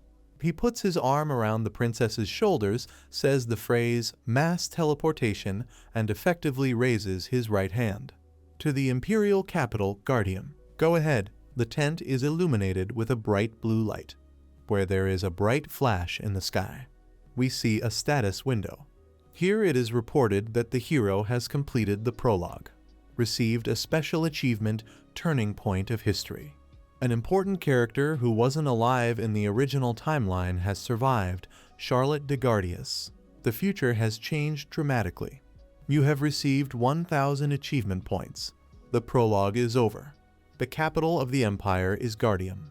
Here the main part of the plot of the story, the Demon King is dead, unfolds. The prototype of the Guardian was Seoul, where the author of the work was born and lived. Charlotte and the hero, having successfully teleported, arrived in Guardian. Since this is the main location of the story, which the hero himself described, he thought that he would be pleased to be here. But nothing of the sort happened. The hero looks with horror at what surrounds him. He simply couldn't describe the vast city he saw in front of him in such detail. What kind of fool would describe every brick in such a giant population center? Okay, he thinks, scratching my head, now is not the time to talk about such things from the author's point of view. Charlotte, who is sitting on the clean pavement, is completely baffled. Is this the capital of the empire? But just a moment ago, we were at a camp in the Demon Kingdom, she says. The hero realizes that he must somehow explain the sudden teleportation that happened to her. "I'm sorry I brought you to the capital without explaining anything properly," he says. "When I arrived at the castle, Sir Francis was dead." The girl is very upset because of the death of her savior. She then asks Valir how they ended up in the capital. Was it some kind of magic he used? "Not exactly," the hero replies. "They helped us escape." He turns around. In front of Charlotte and Valir is a living and healthy Darius. "We finally got here," he says. The hero runs up to him and asks how the knight is feeling. Was he hurt? He replies that he is perfectly fine, although he could have died if they stayed in the camp for even a minute longer. Backup plan. It was set up in case the wardens prevented Darius and Valir from entering the camp. 1. Darius gains time by getting into an altercation with the guards. 2. The hero enters the ward and teleports with Charlotte. 3. Darius teleports himself using his own scroll. It's lucky there was an extra scroll in the book, Valir thinks. Otherwise, Darius would have died. "I'm sorry, of course," says Charlotte, "but who is it?" She means Darius. "My name is Lieutenant Dyrus," he says, dropping to one knee. "I am a platoon commander of the 11th Squadron of the 1st Corps of the 4th Cavalry Regiment. It is a great honor to meet you, Your Highness. If you'll excuse me, I'll explain what happened." Darius gave the princess a detailed account of what had happened. We see all three heroes in the middle of a city crowd at some market. She learned of Sir Francis's death, how Darius and Valir had sallied out to the Demon King's castle, and how the two of them had nearly died when Duke Solarian's knights had chased them. The hero listened to this story in silence, and his expression became more and more gloomy. As luck would have it, a stone statue of a gargoyle fell on the knight commander in the castle. Fortunately, one of the captured demons pounced on the pursuers and bought them time. We were lucky that we were able to teleport to the imperial capital using the scrolls found in the Demon King's castle. Anyone who could think logically would have already suspected something, Valir thinks. All of this was related to me, so it won't be very difficult to figure me out at this rate. It can be seen that these thoughts unnerve the hero. He looks at the back of Charlotte's head, and it seems to him that she has already realized who he really is. But I think it would be more strange if she blindly believed me, Valier thinks, following a short distance behind the princess and the knight as they make their way through the crowd. She was brought up among the meanest of palace intrigues, so it's probably for the best. I'll still be discovered sooner or later if I'm around Charlotte for too long. Valier stops, letting his companions go first. This is my only chance to escape, he thinks, standing in the middle of the street. Here are some typical Korean city houses. What an idiotic situation I found myself in, the hero thinks, looking tiredly into the void. I almost died several times, and even though I saved the princess, I can't get the reward I deserve since I'm a demon. We see Valier sitting under a low wall on the sidewalk. A book of magic scrolls lies under his bent knees. I'm starving, he thinks, but no one on the street has given me a single coin. A callous, cruel world. If I had anticipated something like this, I would have described a world in which a demon can only maintain its physical existence by, for example, mana. Valier sighs heavily. Suddenly, he notices something. After looking closely, he realizes that this is a status window. It says here, using advanced settings. A demon can feed by expending mana. Customization requires 100,000 achievement points. Achievement points? Valier is quite surprised. The following window appears. Congratulations, you've been given the opportunity to meddle in the world of the Demon King is dead, your failed novel that was rated unholy vile verbal diarrhea. Why is this window trying to insult me, the hero thinks. The next window indicates that the hero's actions may change the main plot. They can also earn achievement points as a reward for events they participate in. Next window. Achievement points are also awarded for completing tasks. Please check the list of active tasks. The list is updated periodically. What is this list? The hero thinks, looking in front of him. And here it is. A super slap to the Emperor 10,000 points, being sent to the Guardian prison 200 points, escaping from arrest 2,000 points, making a successful pickpocket 100 points, buying a house of 100 square meters with money from begging 1,000 points. Why are all these tasks so difficult? The hero thinks. He sees another status window. As a reward for completing the prologue, the ability to use achievement points has been unlocked. You can use achievement points below. Revision can be used to change the settings of the world, endow a character with talents, change, or prevent a scenario event. Before us is a very clear label indicating, apparently, the rejection of something. Preview used to check how your actions, decisions, or use of revision can affect the story. Another tag, a little man is sitting in front of the screen where the video clip will now be launched. The next window contains a warning. Influencing the main events or main characters may not be possible or require a large number of achievement points. Using the skill in a way that could cause reality to collapse will be prevented. If you don't realize the possibility of a potential collapse of reality and try to use the skill, you will receive a penalty. The next window says that you can't delete any added or pre-defined settings. The hero looks at this wealth of textual information and irritably says that all this could have been said in 3 sentences. Be that as it may, he gets to know the one. What the next window tells it. 1. You can interact directly with the world settings by using achievement points. 2. Fundamental events cannot be revised or require a large number of achievement points. 3. The skill must not cause reality to collapse, and attempts to do so will be penalized. Another window appears. The previous message is a brief summary for an idiot who does not like to read, even though he is a writer. Have a good day. What a brute, the hero thinks, swallowing another insult. Valier understands what is happening and understands that he needs to calm down. Everything may seem a little complicated, but he has something like a cheat ability that can allow him to get out of this situation alive. He stretches his finger to the window that says, View other settings. I don't have a lot of points right now, so I need to see what I can do with them, he thinks. What you see surprises the hero. This is another window, Screenwriter's Advice.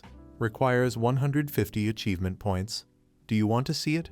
The hero can choose from two options: clear advice and foggy advice. Who is the screenwriter, the hero thinks, rubbing his chin.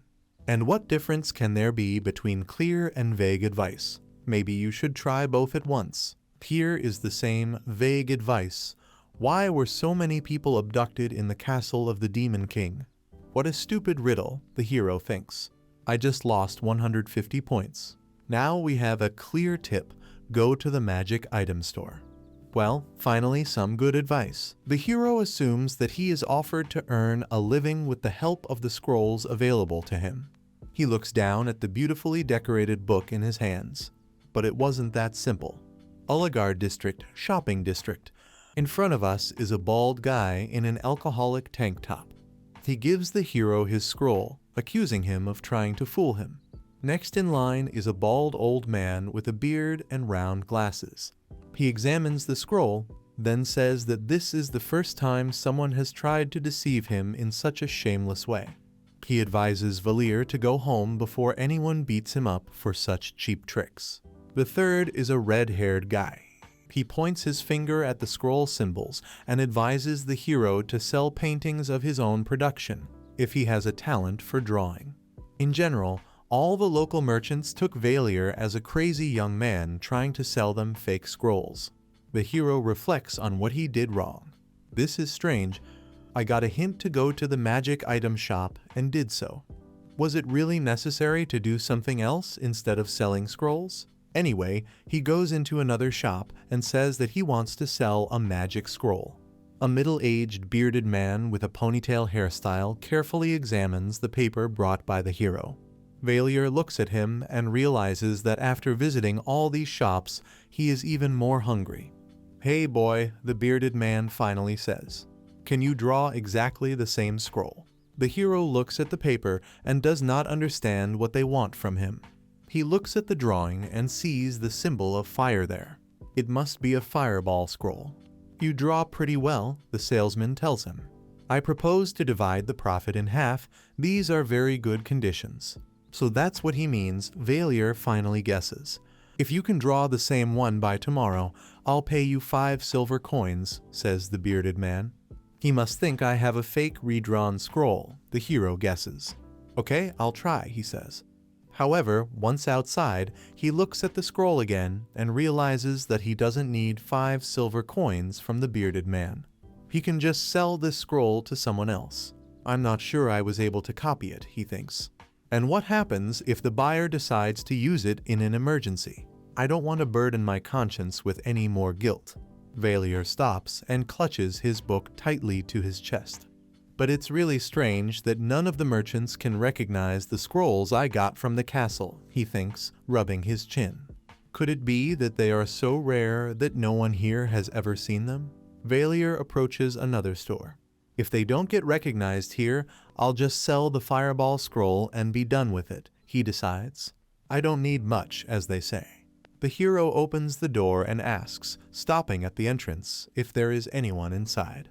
He sees a small counter with a few precious stones, a glass bottle, and a couple of boxes. There's a chair in front of him, and a few piles of books are stacked on the floor. It's kind of untidy here. I wonder if this store is still open. Valir tries to understand. "Do I really have a visitor?" a red-haired girl asks from nowhere.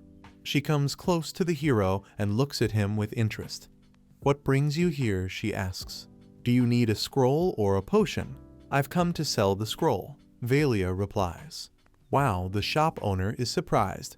"It's not good to joke around with grown-ups like that," she says, smiling enigmatically. The hero frowns in displeasure. It seems to him that he will not get anything here either. "I don't usually buy scrolls, but I can't allow children to play with dangerous objects," the girl says and takes one of the scrolls. "Will 2 gold coins suit you?" She starts to look at the paper, and a look of surprise crosses her face. "Tell me the truth, boy," she says slowly. "Where did you get this scroll?" She can't take her eyes off the paper. She seems to understand something. "This magic formula is only used by demons," she says. The hero looks at the girl with fear. I think she's about to figure out who he really is. The saleswoman puts her hand on his shoulder. Tell me how you got this scroll, she asks, looking me straight in the eye. I'm finished, Valia realizes. Magic exists. The hero already knows this, but he doesn't know exactly how it works. How it is activated, what it is based on, all this is still one huge mystery. Therefore, even if he wanted to, he wouldn't be able to instantly distinguish human magic from demon magic. The merchants he had visited earlier were not magicians and had no idea about demon magic. That was why they mistook the demon scrolls for some obscure drawings. But the woman who now stands in front of Valier sees everything and understands everything. It's better if you tell me the truth, she tells the hero. Quickly told me where you got this, she shouts. Valier opens his mouth in fear at the pressure. Where did you get this scroll? The girl stands up and leans on the table with her hands hovering over the visitor of her shop. Her eyes are burning, and it's scary to look at her. Damn it all, Valier thinks. She looks like she's possessed. What should I do? The saleswoman with his book in front of her really doesn't seem to be herself. He closes his hand against it and tries to open the status window. Hey window, can you make sure that girl doesn't make a fuss about my scroll? He sees a message that says that activating the desired setting costs 3,000 achievement points. Oh, you useless scum, the hero whispers, waving his arms like a lunatic. What are you doing there? The saleswoman asks him. Maybe I really should tell her everything, he thinks, breaking out in a cold sweat. The hero begins to mumble something, but then still reports that he got the scrolls in the Demon King's castle. The girl asks again, unable to believe what she has just heard. You call that an explanation? The saleswoman shouts angrily, stamping her foot as well. Tell me the truth before I make a meatball out of you. Valier gives her a forced smile and stops her with his palms outstretched. Wait a minute, I'll explain how it all happened, he says. In front of us are store shelves filled with bottles of various sizes. There's a stack of books in front of them. Do you want me to believe everything you've told me? The girl asks menacingly. You're lying. If you had saved the princess, you would have received an incredible reward or a noble title. The hero swears that he is telling the truth. We ran into the Duke of Solarian's knights when we were fleeing the castle, he says. It could have ended with my death at the behest of Prince Bertus. The saleswoman ponders the hero's words. Your story doesn't seem entirely made up, she says thoughtfully. Valier sighs with relief. I think I'm a good actor, he thinks, and a specialist in the production of noodles that are hung on the ears. Means, the Demon King is dead after all, the red-haired girl says sadly. Either way, both you and the princess have been through a lot, she continues. It is always unpleasant to hear when such trials fall to the lot of almost all children. Laughing, Valier agrees with her. The girl approaches and gently hugs the hero. He already flinches at this turn of events. You worked hard, she says. It was hard for you, wasn't it? To be honest, I don't remember everything very well, so it's fine, Valier replies. It's a good thing she's so friendly, he thinks. But I'm very hungry, and this hug is very embarrassing, so I really want to get out of here quickly. The saleswoman lets go of the hero and puts her hands on his shoulders. In the Demon King's castle, you might have been exposed to curses, she says. Let me purify you with a spell. Valier starts in surprise. Do you want to break the curse? The hero is confused, cold sweat runs down his cheeks. No, you can't do that, he thinks. Is she going to break the curse? If she cancels the transformation magic, I'm finished. But the shop assistant is already mumbling something. A pink magic circle has appeared in front of her. Wait, Valier shouts in desperation. Dispel it. The girl casts a spell and abruptly throws out both palms. The hero continues to protest. The store fills with a purple, sparkling haze. The saleswoman looks at Valier in shock. This can't be happening, she says. A tear runs down her cheek. We see the hero's hands. And now the entire upper torso. The demon prince's newly appeared horns catch your eye. May I die, he thinks. I was discovered. The hero, scratching his head, laughs merrily. So this is it, he says. So that's it. What happened here is, Your Highness, the girl says solemnly, dropping to one knee in reverence. Valier looks at her blankly. Your Highness, don't you remember me? The girl asks, looking hopefully into his eyes. I do not know who you are, the hero thinks. He's embarrassed to have a girl kneeling in front of him.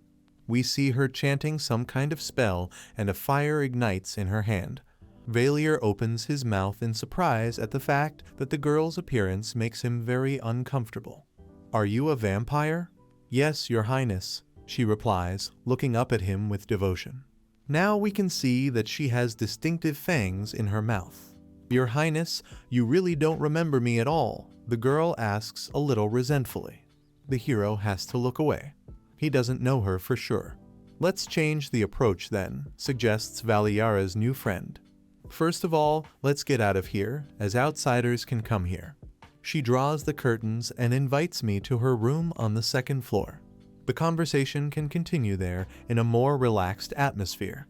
The hero agrees, but he doesn't seem to like the whole situation very much, if only because he has absolutely no control. This is my room, the girl says. There are 2 shelves of books on the wall, and a candle is burning on the top one. The hostess guesses that the guest is hungry and offers him 2 hamburgers that she has. Thank you so much, the hero happily replies. He finally switched to you with this cute girl. I'm very sorry to ask this a 3rd time, Your Highness, but you really don't remember anything. Valier chews his hamburger hungrily. I only remember being a demon prince and nothing else, he says. We were very lucky that it ended up like this, the girl says, pulling back the curtain and looking out into the street. To think that you brought this dangerous scroll to me? Well then, I'll introduce myself to Your Highness. The girl again sits down on one knee in front of the prince. He continues to greedily eat the hamburger that has fallen to him.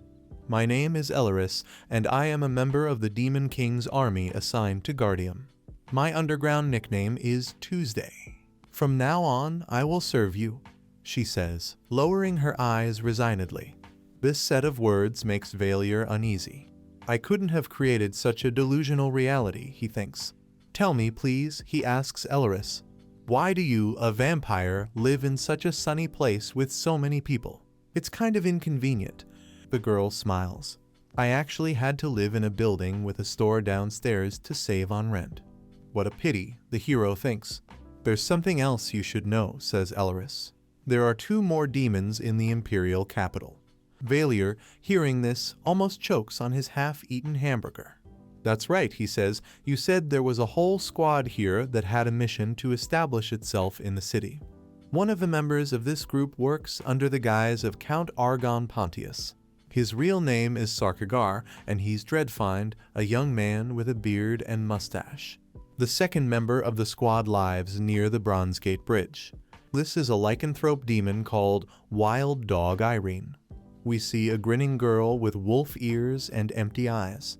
Sarkagar personally abducted Princess Charlotte, Elleris says. We see that this character is standing in front of a mirror and is reflected in it as a pretty woman in a red dress. Sarkagar has an excellent command of transformation magic, so he was able to easily enter the human world and adapt to it. The hero continues to chew on his hamburger. So he's the one who kidnapped Charlotte, he thinks. You need to be careful with him. What about the demon they call Irene's wild dog? He asks the girl. She became the leader of a gang that occupies not the least place in the criminal world of Guardium. We see a lycanthrope strangling a guy with his bare hands, smiling predatory. Using her melee superiority, Elleris says she is able to create her own power for a short time. You guys are scouts, or, damn it, bandits, the hero thinks. Elleris reports that the wild dog Irene has managed to put together a huge gang around her. She is now responsible for funding the infiltration team. Valier reaches for a glass of something to drink. And how does she usually earn money? He asks the hospitable hostess. Elleris is just beginning to answer, and Valier is already taking a sip from his glass. She sells dope to passers-by, the girl says, and the hero, choking, spits out everything that he managed to get into his mouth. They're just bandits, he thinks. Elleris cries out in surprise. So, Your Highness, you really don't remember anything, she says. Valier nervously wipes his face with a handkerchief in any case, Your arrival is a great relief for me, the girl says, putting her hand to her chest. Now you're safe, and we can start rebuilding the demon world anew. No, Valier says flatly. I have no desire to rebuild the demon world. What happens if we do, he asks.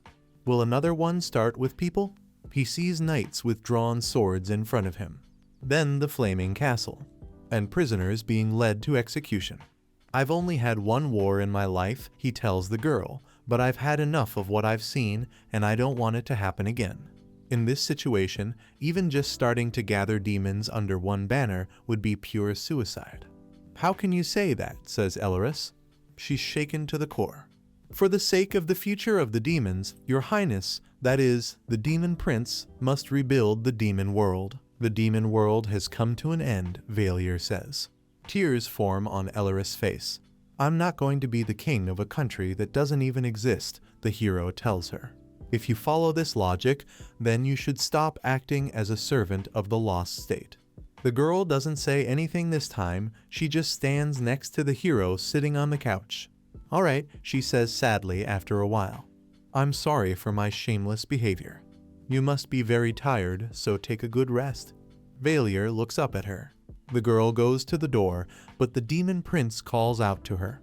Maybe I imagined it, he thinks, looking at Ellery's back. For a moment, the hero had the impression that she was happy.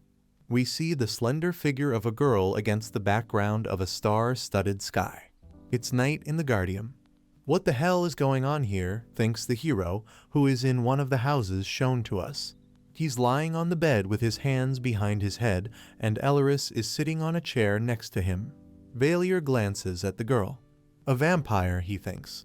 She looks like a real queen of the night. She is incredibly beautiful now. Ellerus, he calls to the girl. Yes, Your Highness, she says. I told you not to call me that.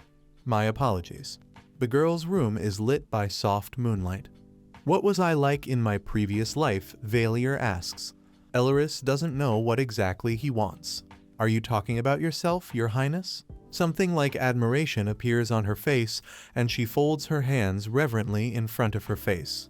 Sure enough, you were great. All the demons were proud of you. From her reaction, it's clear that I was definitely an unusual person, the hero thinks. Never mind, he says, and turns away from the girl. I'll sleep. We agreed to meet the other 2 members of your group tomorrow. Ellerus confirms his words. And where will you sleep, since I've taken your bed? Valier asks, turning back to her. The girl mumbles something unintelligible. After a while, the hero feels her hand on his chest. His eyes snap open in surprise. Ellerys is facing him, and he can feel her breath in his ear. What a development, Valier thinks. She didn't say we shared a bed before. And why is she so close to me? What did I not change my mind when I found myself in this skin and in this place? Drops of sweat roll down the hero's face. But now he thinks, long live the Demon King, the guardian whose streets we see, sleeps peacefully. During the day, Valier and Ellerus enter the city to infiltrate. The imperial capital is full of joy. The princess has been resurrected, the hero has sacrificed himself, and the Demon King has been killed. The streets are full of people, the citizens are shouting with happiness. The war waged by their state is over. Long live the Empire, long live the princess. Glory to Artorias. Valier and Ellerus moved away from the cheering crowds and boarded the Mana train at Aligar. After that, they walked south from the Bronze Gate Bridge. Due to the fact that the character of the story had the features of an adventurer, the heroes did not have to walk from Yongsan Station to the bus station and Wangpo Hangin Park. They end up leaving the well-kept part of town and ending up in a dirty, impoverished part of Bronze Gate. We see homeless people, ragamuffins, and disgusting alcoholics here. This is really some disgusting garbage dump, the hero says to his companion. We have no other choice, she says. We are going to meet the ruler of the local scum. We need that sewer system over there, Ellerus points out. We see a barred entrance to the sewer. There is a tent next to it, at which someone has built a fire and is warming himself. Water is pouring out of the sewer. A person who is near the tent feels something, namely a familiar smell. Valier and Ellerus walk through the sewer puddles. The girl who carries a lantern in her hand advises her companion to tread carefully, as it is dark around and you can run into anything. Well, who would doubt it? They suddenly hear. Ellerus, it's you. In front of them is a man with long hair, rough trousers, and muscular arms. Valier screams, startled. Lawyer, Elris will find out who it is. Your Highness, I, a lawyer from the infiltration squad, welcome you. In front of the hero is a girl with long blue hair. She gets down on one knee and puts her hand to her chest. Yes, it's very nice to meet you, Valier says, a little startled. It's definitely a girl, he thinks, looking at her toned hands. Sarkagar is coming, she asks Elris. Yes, our nobleman is very busy as usual, so he may be a little late, she replies. And I want to warn you right away that His Highness has lost his memory and doesn't remember anything from his past. What? This can't be happening. Loyar turns to the hero and asks if what Elris said is true. He confirms the words of his companion. That's great, Loyar says suddenly. Why else? Valier asks her in surprise. Because now you're not going to tell me to pull up my shirt and make me bark. We can see that the prince has indeed acted very badly towards her. I really did it, the hero thinks to himself. Elris giggles softly, covering her mouth with her hand. Loyar, you loved it, she whispers. She raises her fist to her nose. When did I ever say that? Valier, you really are a brute, the hero thinks. I don't remember anything, but I apologize to you, he says to an angry Loyar. It's all right, says the girl with the muscular arms. You probably won't be able to forget the past, Valier says, smiling, but let's be on good terms from now on. He holds out his hand, but Loyar does not shake it, but for some reason pinches the hero's index finger with two of his fingers. The two of them stare at each other in silence, not understanding how this happened. I'm terribly sorry, says Valier, but I think that's how you shake a dog's paw. Loyar jerks his hand back vigorously and screams loudly in rage. It seems that she is ready to kill the hero. I think it was very revealing, Elris says quietly. She giggles, covering her mouth with her hand. Loyar shouts rudely at her. Your Highness, I didn't mean to. She apologizes to her prince with horror in her eyes. He clears his throat in embarrassment and says that he will be more careful in the future. The awkward scene is interrupted by a loud scream coming from afar. All three of them turn to the source of the sound. The girls seem to recognize the screaming man, especially since his figure is already visible a little further down the sewer. It's a man in a decent business suit, running as fast as he can toward the trio. Tears are pouring from his eyes, and he shouts Your Highness at the top of his voice. He speeds past Loyar and Elris at full speed and crashes into Valier. The girls look at this strange picture with round eyes. He knocks the hero off his feet and presses his body to the cobblestone surface of the sewer. Your Highness, I was so worried about you, he shouts. He doesn't seem to be breathing, he says, noticing something's wrong. And here is our Sarkagar, says Loyar. Dear, great and mighty demon Prince Valier Jr., please stop these vile humans, he begs, bursting into tears. I can't breathe, asks the hero, who is already rolling his eyes. Valier remembers the warning he received from Elris. Be especially careful with Sarkagar.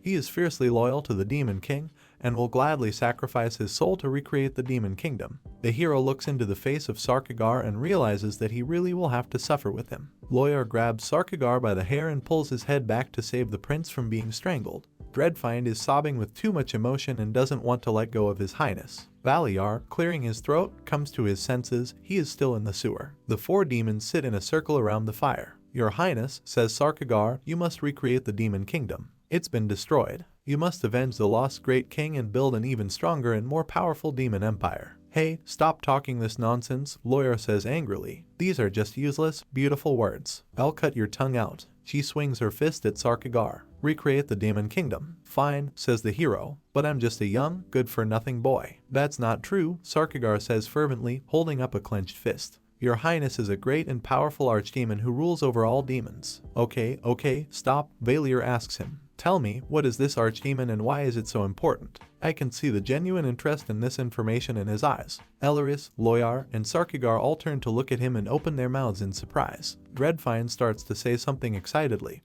but Elris interrupts this flow of speech with a light hand gesture and explains calmly, clearly. The dark land we lived in was a place of constant battles and never dried up from blood, she says. A long time ago, humans started creating states to change this situation, but we demons were of different races, and all we did was exterminate each other. But one day, a certain kind of demon stopped this incessant war and united the Dark Lands. He changed the minds of the demons, and they called the members of this species archdemons as a sign of respect. Later, this word became synonymous with the concept of Demon King. Okay, Hero says, now I understand why archdemons are so important. But what should I do now? Do you have any suggestions? Sarkagar raises his fists. In the meantime, we must build up our strength, he says decisively. We must return to our kingdom and unite the remaining demons there. You can see how painfully he is experiencing what is happening. I think, Valier tells him, that this is the worst thing we can do right now. It's too risky right now. We are in the heart of the enemy empire, in its capital. I will stay here to try to understand the people and their culture. This will allow me to develop the right strategy. I knew His Highness was a genius, shouting down the sewers of Sarkagar. I can't help but cry when I see how brave he is. No, I actually like monotrains in human society better, the hero thinks. Your Highness, Dreadfind exclaims, I have a great idea. Speak up, the hero allows, looking carefully at the other person. What if you start attending the temple, the best educational institution in the empire? In front of us is the majestic building of this institution, illuminated by bright sunlight. What nonsense, Valier thinks. I didn't expect to hear something so clever from you, praises Sarkagara Loyar. He smiles, folding his arms across his chest. Wait a minute, the hero thinks indignantly. There, you can grow stronger and sow the seeds of revenge in a temple that trains the most outstanding human youth, says Dreadfind. I can't get out of this on my own, Valier knows. Elleries, help me, he mentally pleads. His eyes ask the girl for help. God, that's a great idea, the vampire girl says, clapping her hands. Damn it, Elleris. The hero is just bursting with anger. Wait, he says out loud. We don't know what might happen there. What if they reveal my true identity? It's not dangerous. Valier instinctively moves away from the campfire around which the group is sitting. He just wants to get out of here. You don't have to worry about that, he hears, and gets a ring to put on his finger. With this Dreadfind ring, you can easily change your shape whenever you want. The hero looks in amazement at the decoration that appeared on his hand. The great demon kingdom is right under your nose, your highness, Sarkagar says, pressing the prince's hand to his chest. Once again, we see the barred entrance to the sewer system, where water flows from. From the depths of the hydraulic structure comes a shrill no. In general, it was decided that the hero would go to the temple, under the false identity that Elleris and Sarkagar worked to create. There was a possibility that after the princess returned, there would be an investigation into her abduction. And to prevent the mission from failing, the demons worked out a plan. Loyar enters a room and calls out to Daebun. We see a person who got such a discordant name. He writes something in a book under the faint light of a single candle. Ah, it's you, he recognizes the girl. This is my favorite little brother, says Loyar, showing the hero to Daebun. Say hello to him. The young man, who, by the way, has a rather large build, says that he is pleased to meet such a nice young man. You're in good hands now, the strong man says, shaking Valier's hand. What's your name? Reinhardt, he replies, and we notice that the character doesn't look the same as before. If only because now we have a blonde with blue eyes. How did this new name come about? You will arouse a lot of suspicion if you introduce yourself by the name of the deceased demon king, Elleris tells Valairu. The demons start offering their prince new names. Maybe it's a suggestion from Loyar, Hellscream. It's too dark, says Sarkagar. How about Rich King? He already makes his own suggestion. Even Valier doesn't sound so suspicious, Elleris tells him. Stop it, I'm tired of all this, the hero is angry. What about Reinhardt? The three demons stare at him in disbelief. I'll also change my appearance with a Dreadfind ring, he promises. So, the hero got a new look and, thanks to Loyar, a status. Now he must go to the temple. Loyar, eating an apple, gives orders to Daebun. So you got it, right. You'll give him the new documents tomorrow, and visit the temple if you have free time. All right, he says. By the way, you said you'd take him to the temple. The girl answers his question in the affirmative. We need to get this guy up and running, she says, biting into the juicy fruit. It's all beautiful and all, Daebun tells her. But how are you going to pay for his education? The question turns out to be unexpected for both Loyar and Valier, who has already turned into Reinhardt. The shocked girl lets go of the apple. Training. Loyar looks at Daebun with concern. Yes, sis, he says. With our current income level, we can't afford to pay for temple tuition. And after all, exactly, the hero thinks, where did these beggars get such money? The most prestigious educational institution on the continent, Temple of Guardias, a place where children from the wealthiest families of the empire come to study. The cost of a year of training here, if we take as a basis the realities of the hero's previous life, would be approximately $100,000. Loyar leans his head sadly on his hand. Daebun, our income really can't cover the tuition fee, she asks. If we reduce the amount you take from the gang's budget. The hero listens to their conversation. What do they call a budget if, as they say, they sell only sweets? I'll have to find out later, he thinks. I've told you 100 times, Loyar replies angrily, that if we do this, we'll have to close the shop. But I don't see any other way out, Daebun tells her. Valier throws up a sharp fist, interrupting their tense conversation. Please pay only for one semester so far, he says. I don't understand, Loyar asks. Do you expect them to take over your training? Something like that, the hero replies. The empire has lost a hero, and it will start looking for a couple of heroes to replace it. We see that Valier presents himself as a formidable knight with a huge sword and shining armor. And if you show your talent, he continues, they will probably stop demanding tuition fees. Actually, the temple does this for all students who have demonstrated remarkable talent, he thinks. Here is a temple classroom in which the teacher draws some strange symbols on the blackboard for 2 students. And even if the hero is a demon of the lowest level, he is, after all, an archdemon. I am sure, he tells Loyar and Daebon that if I get there, I will be able to show at least one talent. It's very good that you don't doubt your abilities, the girl happily encourages him. If nothing special is found in me, the hero thinks, I will feed my talents with achievement points. I'll disappoint you, Daebon interjects. Our budget won't even be enough to pay the down payment. With the influx of capital, everything is very bad these days. People are less likely to go to Bronze Gate. Sis, we're in a financial crisis. Wait, why don't we change our mindset? Valier says thoughtfully. Daebon asks, putting his hand over his mouth. Do you have an idea? If customers don't come to us, we can come to them, says the hero, a phrase very reminiscent of some ancient wisdom. There is a place where there are always a lot of people. We have a steam locomotive in front of us. It is characterized by the fact that you can always easily escape from there. If there are any problems, the hero continues to share his idea. This is the Mana train. In front of us is the already familiar steam locomotive that drives up to the station. If we start selling toys there, parents will be forced to buy them for their children. And if the child cries, demanding what he liked, the quality of the product can be anything. He starts to speak, but quickly stops, covering his mouth with his hands. Very good, Daebon exclaims. He comes up behind Valier and puts his hands on his shoulders. Sis, you have a great sense of people, he tells Loyar. Now I'm sure we'll be fine. Hey, Reinhardt, I'll do anything to get you to the temple. The hero looks at the girl with displeasure. I think she was going to call him a... This is unacceptable. Maybe she should be punished. Well, let's do it the best we can, he says, and holds out his hand, holding out his fingers in a certain way. Loyar gives him his hand, and then it turns out that she is squatting in front of him, leaning her other hand on the floor. Sister, why are you acting like a dog? I'll be damned, she shouts angrily, and jerks her hand away. Valier smiles mockingly at this reaction. The sun is sinking below the horizon. Valier and Daebon are sitting at the table, and half a dozen strong guys are drinking beer in front of them. Everyone is very happy and fun. Drink up, Daebon tells the guy. He raises his mug, laughing merrily. I think it's already gone to my head, he says. Reinhardt, sis thinks you have great prospects, Daebon exclaims enthusiastically. I'm so glad to hear that, the hero replies. Guys, Daebon shouts loudly, let's drink to the new member of our family, Reinhardt. He puts his hand on the boy's head.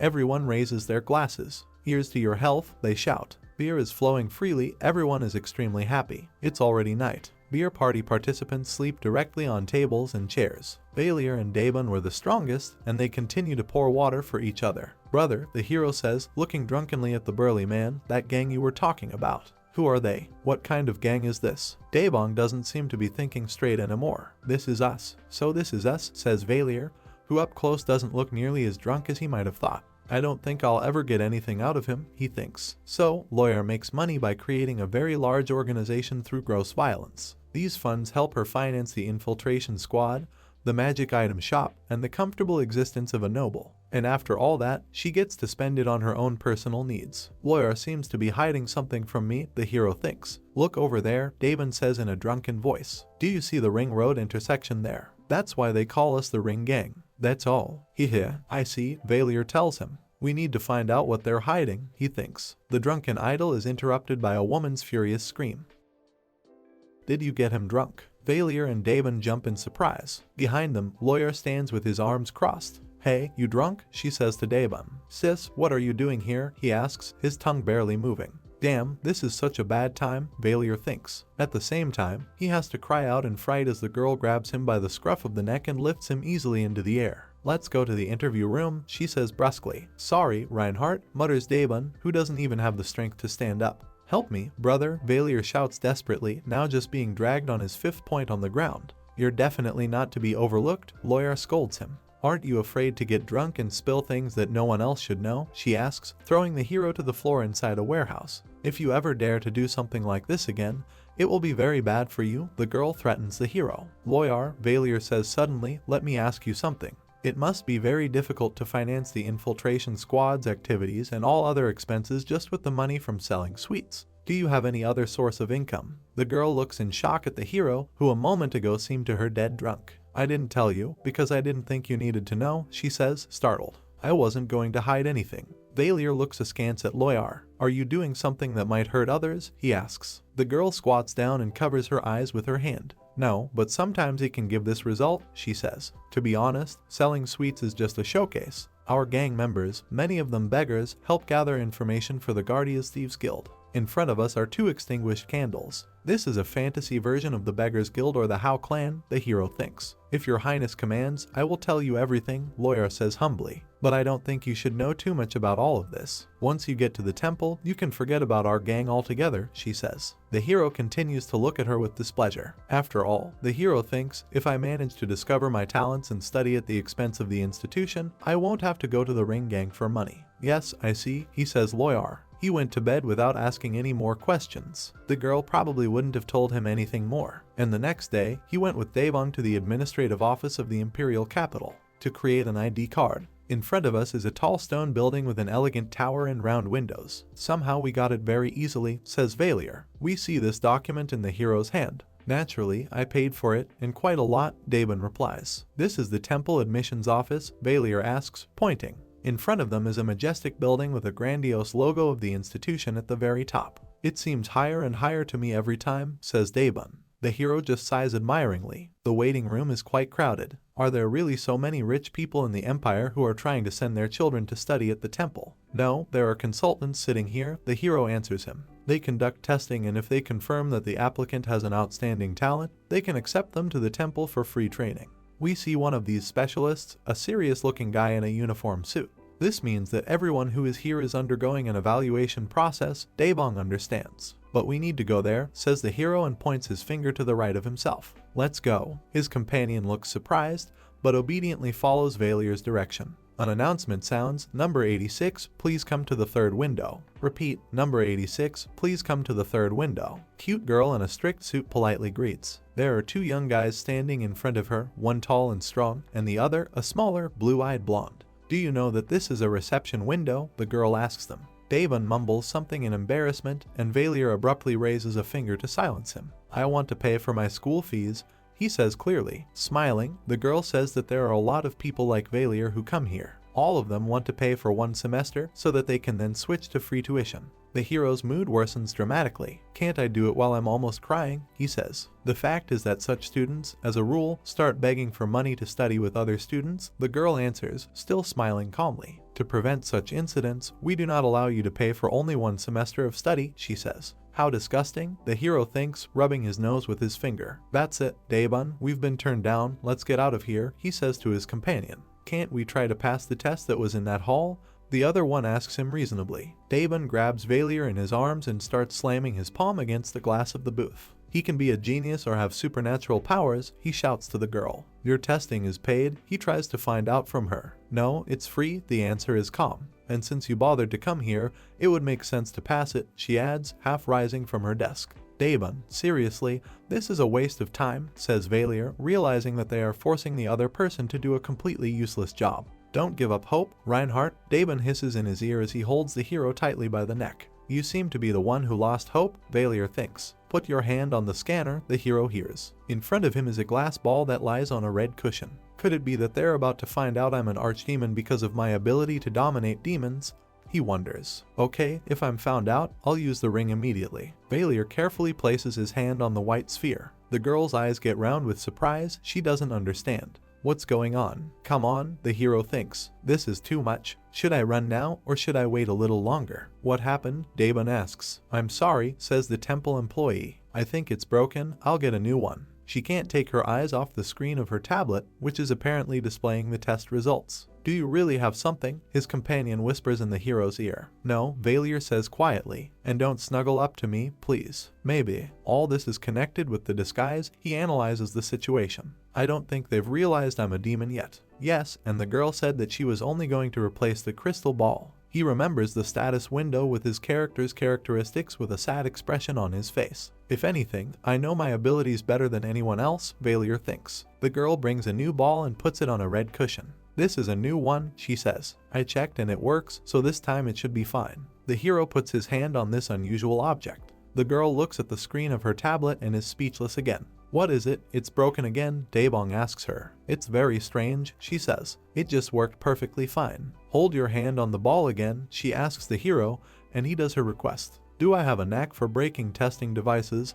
He thinks. The temple employee can't take her eyes off her tablet. There is no limit to her amazement. This can't be happening, she says loudly. This is some kind of nonsense. What's there? Daebon demands to know what she sees. He almost presses his whole body against the barrier glass. Quick wit. Frowning, the girl says that the quickness characteristic in local testing is a degraded version of talent. Having a person's intelligence may not make them a full-fledged genius, but it shows that they can achieve amazing results if they work hard in one direction. The temple does not accept applicants for free training only with high intelligence, except that it informs them of the revealed result. But she's facing an exceptional case right now. Valier looks away and doesn't believe his eyes either. He is simply shocked and at a loss for words. If you believe the test results, the girl says, you, Reinhardt, have an innate intelligence to comprehend everything in the world. We see the glowing screen of her tablet with its neat rows of incomprehensible blue symbols. Before us is the entrance to the temple building with the same magnificent coat of arms of this institution. According to the test results, the hero can use both sacred and dark magic. This is a unique case in the history of the entire empire. Valier looks in disbelief at the girl who tells him this joyful information. Well, you see, Daebon shouts excitedly and hits the hero on the back with all his strength, from which he flies forward. We see a huge print on his shirt. Valier holds his back and grunts in pain. It's just wonderful, his companion shouts matter-of-factly. Without raising his head and continuing to sigh heavily, the hero looks at the burly man. I didn't count on it, he thinks. Valier, Loyar, and Daebon were gathered around the lantern on small benches. People are walking along the street below them. There is also a boy running around who offers to buy gum from him. Infinite intelligence, the girl asks her companions. Apparently, she doesn't really believe in this turn of events either. Isn't it amazing? Daebon exclaims happily. There is a real future elite among us, sis. The girl interrupts his delight with a powerful punch to the jaw. As the burly man recovers from his shock, she gives Valier a thumbs up with a smile. He doesn't say anything and smiles back. This infinite intelligence, he thinks, is most definitely the result of automatically generating a continuation of his story in order to give the latter at least some meaning.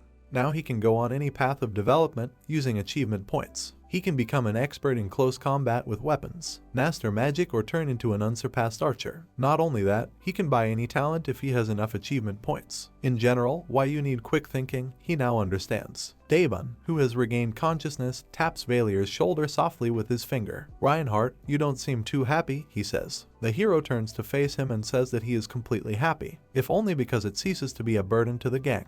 Daebon is already glowing with pride and for himself. It's all thanks to me, he says. If it wasn't for me, you would never have known about your abilities. You should be grateful to me, he concludes, and walks away, showing how smart and great he is. The hero, looking after him, understands that the story is spinning. He had planned to start working on the main plot of his story at the beginning of the next semester, but if things continued at the same pace, he would be sent to the royal class right now. This is the most special class of the temple. It brings together elite students who study exclusively at the expense of the institution. They live in magnificent rooms that do not resemble student dormitories in any way. They are supported financially. These are geniuses, the greatest talents of the empire, who can choose any subjects to study. The hero is going to be an ordinary student for one semester, as this would allow him to accumulate some achievement points. Valier thinks, resting the back of his head on the back of a street bench. He hadn't expected to go to the royal class immediately. We see a curtained window with the sun shining brightly. Are you really in class? Elris asks. The hero, who puts his head down on the table, answers the girl's question in the affirmative. This is the most elite class, even among all the royal ones, she rejoices. Yes, the most elite, agrees the hero, whose head continues to lie on the table. Are you worried about something? Elris asks, looking down at the demon prince's limp, rag-covered body. Worried, Valier repeats softly, looking off into space. Class is likely to be smeared by the main character very soon, he thinks. Ludwig, the main character of the story The Demon King is Dead, is transferred to Class 1B. He confronts a class students who tease B-class students for being inferior to them. Ludwig makes friends among his classmates and gradually develops, achieving success. In other words, most A-class students are arrogant scum with a huge ego, the hero muses without looking up from the table. Infinite intelligence, right. Valier finally raises his head, but immediately puts his hand on it. I am very happy with how highly I was rated, but I feel a little pressure on myself. I know you'll do very well, Your Highness, Elris says, smiling. I can already imagine the faces of the scoundrels who will meet me in Class A, the hero thinks. If something happens, I won't be smart enough. We will continue to support you as much as we can, Your Highness, Elris says, pouring herself a cup of tea. She asks if the temple allows its students to go out into the city. The hero answers in the affirmative. He stares at the girl and asks why she is so eager to send him to the temple. Elris says nothing. If I become very powerful, as Sarkagar wants me to be, the hero tells her, I will be very tempted to change my mind and start a new war. The girl replies that if Valier spends enough time with humans, he will love them and not want to kill them. She stirs her tea. You won't regret it? The hero asks the girl. I deal with problems as they come in, she says with a smile and points. I've got some clothes ready for you, so you can't wear a uniform all the time. Valier looks at her in surprise. And one more thing. Elris looks at the hero fondly. She brings her hands closer to her chest, and a reddish energy begins to flow out from under them. Please take this, the girl says, and hangs a string with a red pendant around Valier's neck. The hero examines the decoration and asks what it is. Looking closely, he sees that it is a pendant. The gemstone, framed in gold, sparkles brightly. Remember, I told you that my underground nickname is Tuesday?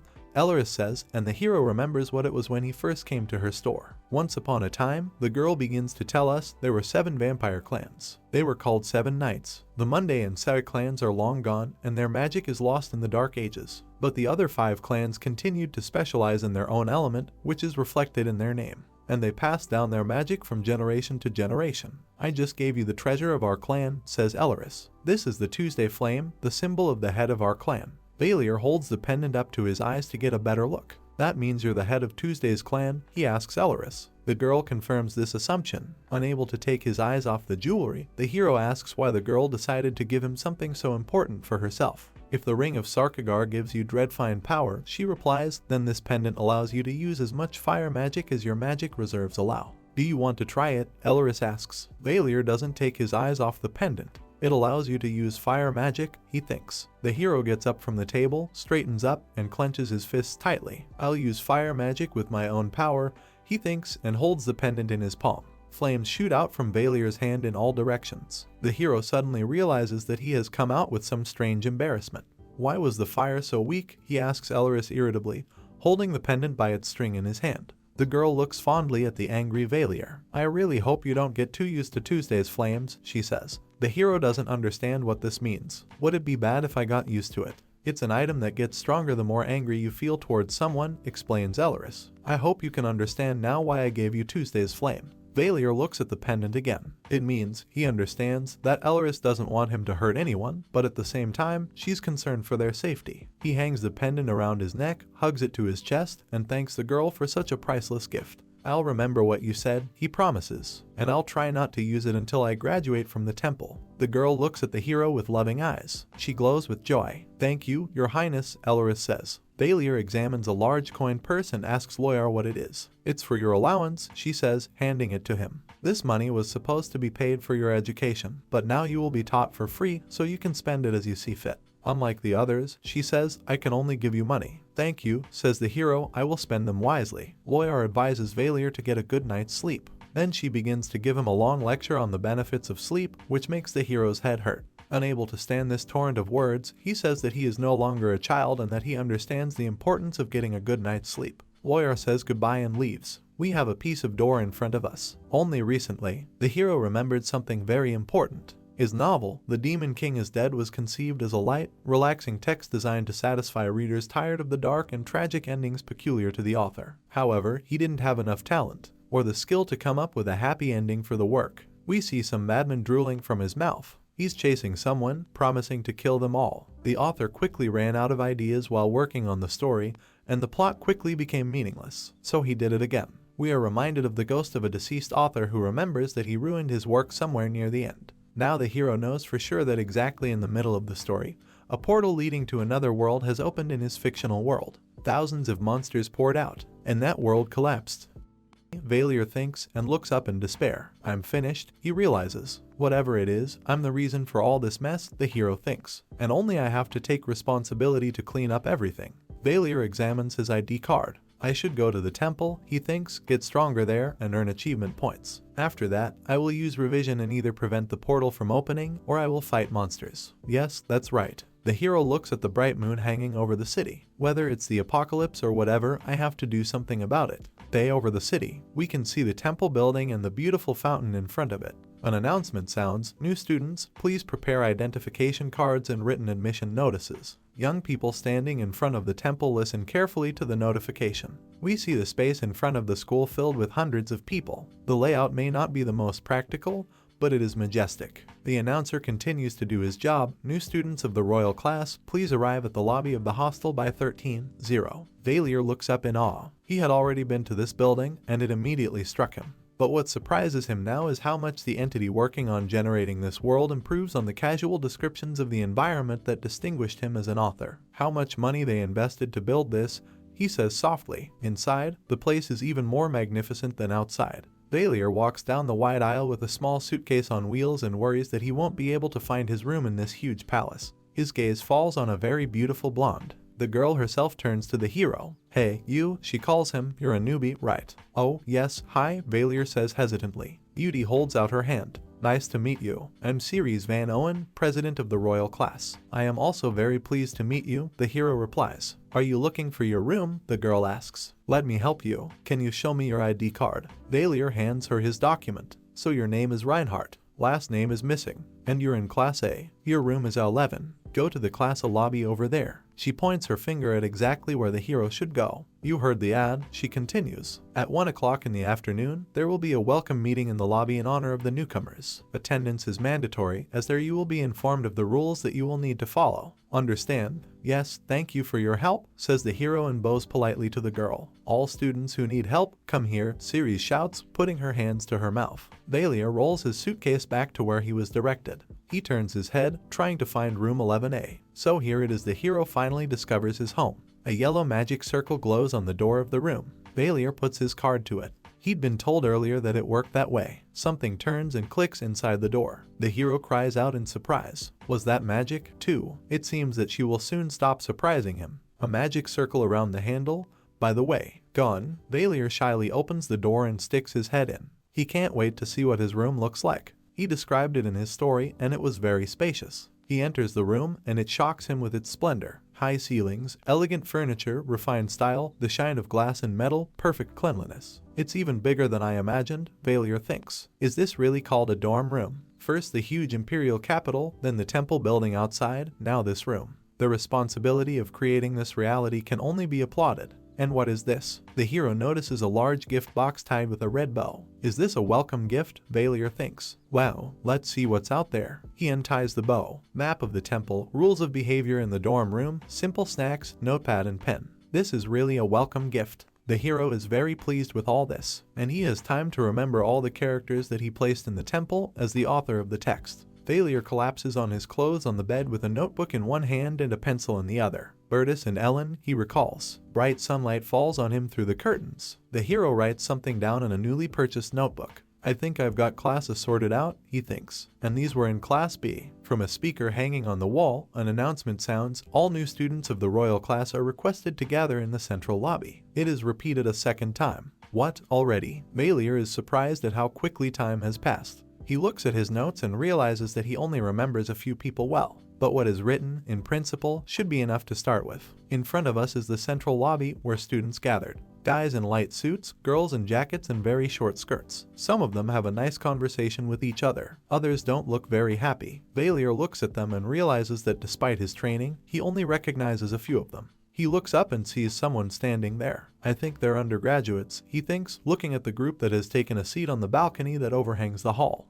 The faces of these people seem scary and threatening to the hero. The interesting thing is that too many of them came. Usually, undergraduates are not interested in younger students. What had brought them here? These are undergraduates, asks the freshman standing in front of Valier. Without looking, he takes a step back and puts his heel on the toe of the hero's shoe. He screams in sharp pain. Valier, holding his leg, lies on the floor and screams loudly, and his abuser in horror asks for forgiveness. Watch where you step, the hero shouts angrily to the clumsy student. I'm sorry, he begs and reaches for his shoulder. Are you in a lot of pain? I'm sorry I stepped on your foot. Can you stand up? He holds out his hand to help Valier up. The hero looks at his new friend in surprise. He seems to recognize this guy. My name is Ludwig, he says happily, rubbing the back of his head and holding out his hand. What about you, Reinhardt? The hero answers. He can't hide his surprise. Nice to meet you, Reinhardt, Ludwig says. I hope we'll make friends. Young people shake hands. All the new students have come. They hear the question, addressed to the audience. The welcome party seems to be starting, Ludwig says. Now I know for sure that I am inside my piece, Valier thinks as he looks at it. We are starting a welcome party for beginners, the beauty who showed the hero his room a little earlier loudly announces into the microphone. I ask them to come to the chairs that stand in the center of the lobby. Beginners obediently approach the area indicated by the host of the event. She watches them from the balcony. There should be 10 people in Class B, Valier thinks, but I seem to see 11. Sit down as soon as you're in front of the chair, Ceres says into the microphone. The hero notices that the ratio of students in the two groups has changed, most likely due to the fact that he got into class by special invitation. But he doesn't really like being the last person in his group. It's a bit of a shame. The people he will be studying with approach him and start asking questions. Are you the one with the limitless intelligence? But why do you have such a fragile physique? How did you manage to get into class without having a talent? The hero tries to answer something, but it turns out that it is not very convincing. Just wait, he thinks. Soon everything will fall into place. Ceres invites newcomers to introduce themselves, and a one should start. Valier, meanwhile, bites his nails and thinks it would be better if he was B11. A young blonde man steps forward. Beaming, he says that a one is him, and that his name is Bertus de Guardias. Valier, who is still shaking with excitement, realizes that something is wrong. Is that Bertus? But in my story, he was in class under a false identity. This is a 4, Harriet de St. Owen. This is a brown-haired woman with long hair and blue eyes. She has a rather serious expression on her face. A 10 rises from the seat next to the hero. He introduces himself as Clairvoyant. Next in line, of course, is Valier. He gets up from his seat. Shaking with excitement, he announces that he is an 11 and his name is Reinhardt. Barely audible snatches of phrases pass through the room. Is that him? Infinite intelligence. How can you get into the royal class just by being smart? I've never seen anyone like him. That's all, the hero says sheepishly. Bertus de Guardias looks at him, smiling. He is sitting in his chair with a completely calm expression on his face. Moving on to Class B, Ceres announces to the entire room. Let's start with B1. The blonde sitting in the row opposite Valier responds readily. The hero, meanwhile, is shaking with excitement and doesn't know what to do with himself. It seems to him that everyone is whispering only about him. This is so embarrassing, he thinks, rubbing the tip of his nose with his finger. Suddenly, he notices something. He looks around in disbelief. What the hell, he thinks. She is not. Nice to meet you all, says number B1.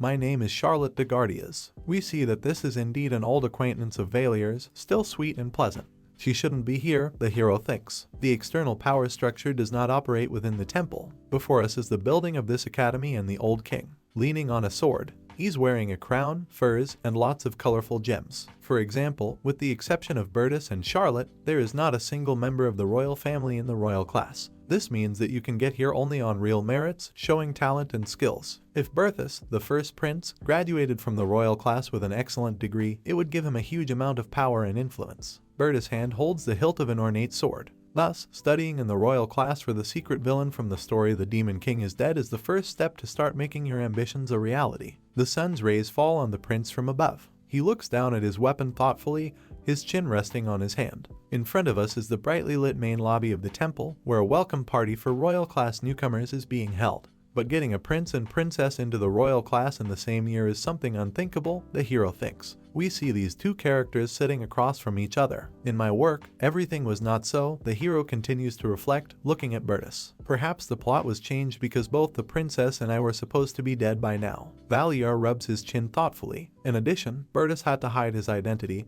and he had introduced himself with his real name from the very beginning. The hero is afraid to imagine what this can lead to, despite the fact that it was he who created this very Bertus. Valier thinks hard. The original Bertus developed 3 talents after Duke Solarian invested money in him. We see a half-naked prince being treated with his energy by several magicians. These talents, as the most important for the empire, were determined as a result of extensive research. These include combat prowess, magic sensitivity, and mana control. We can see how difficult it was for Bertus during his training.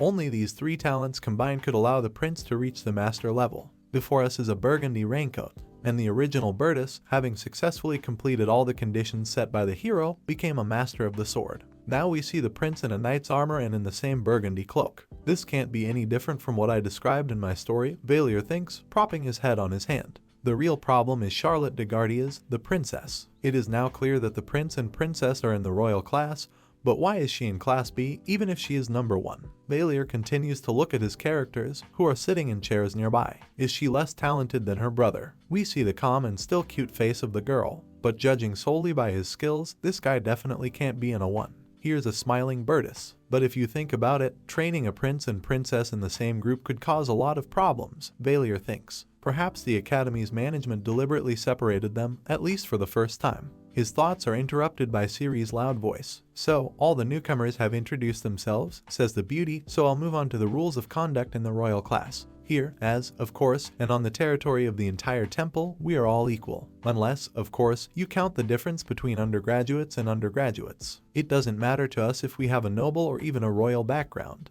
We have equal peasants and the offspring of the monarch. You all know, Ciri says, that the temple couldn't exist if we allowed family feuds to spill out here. If a student creates tension inside the temple based on their status outside the institution, they will immediately receive a warning from the student council president.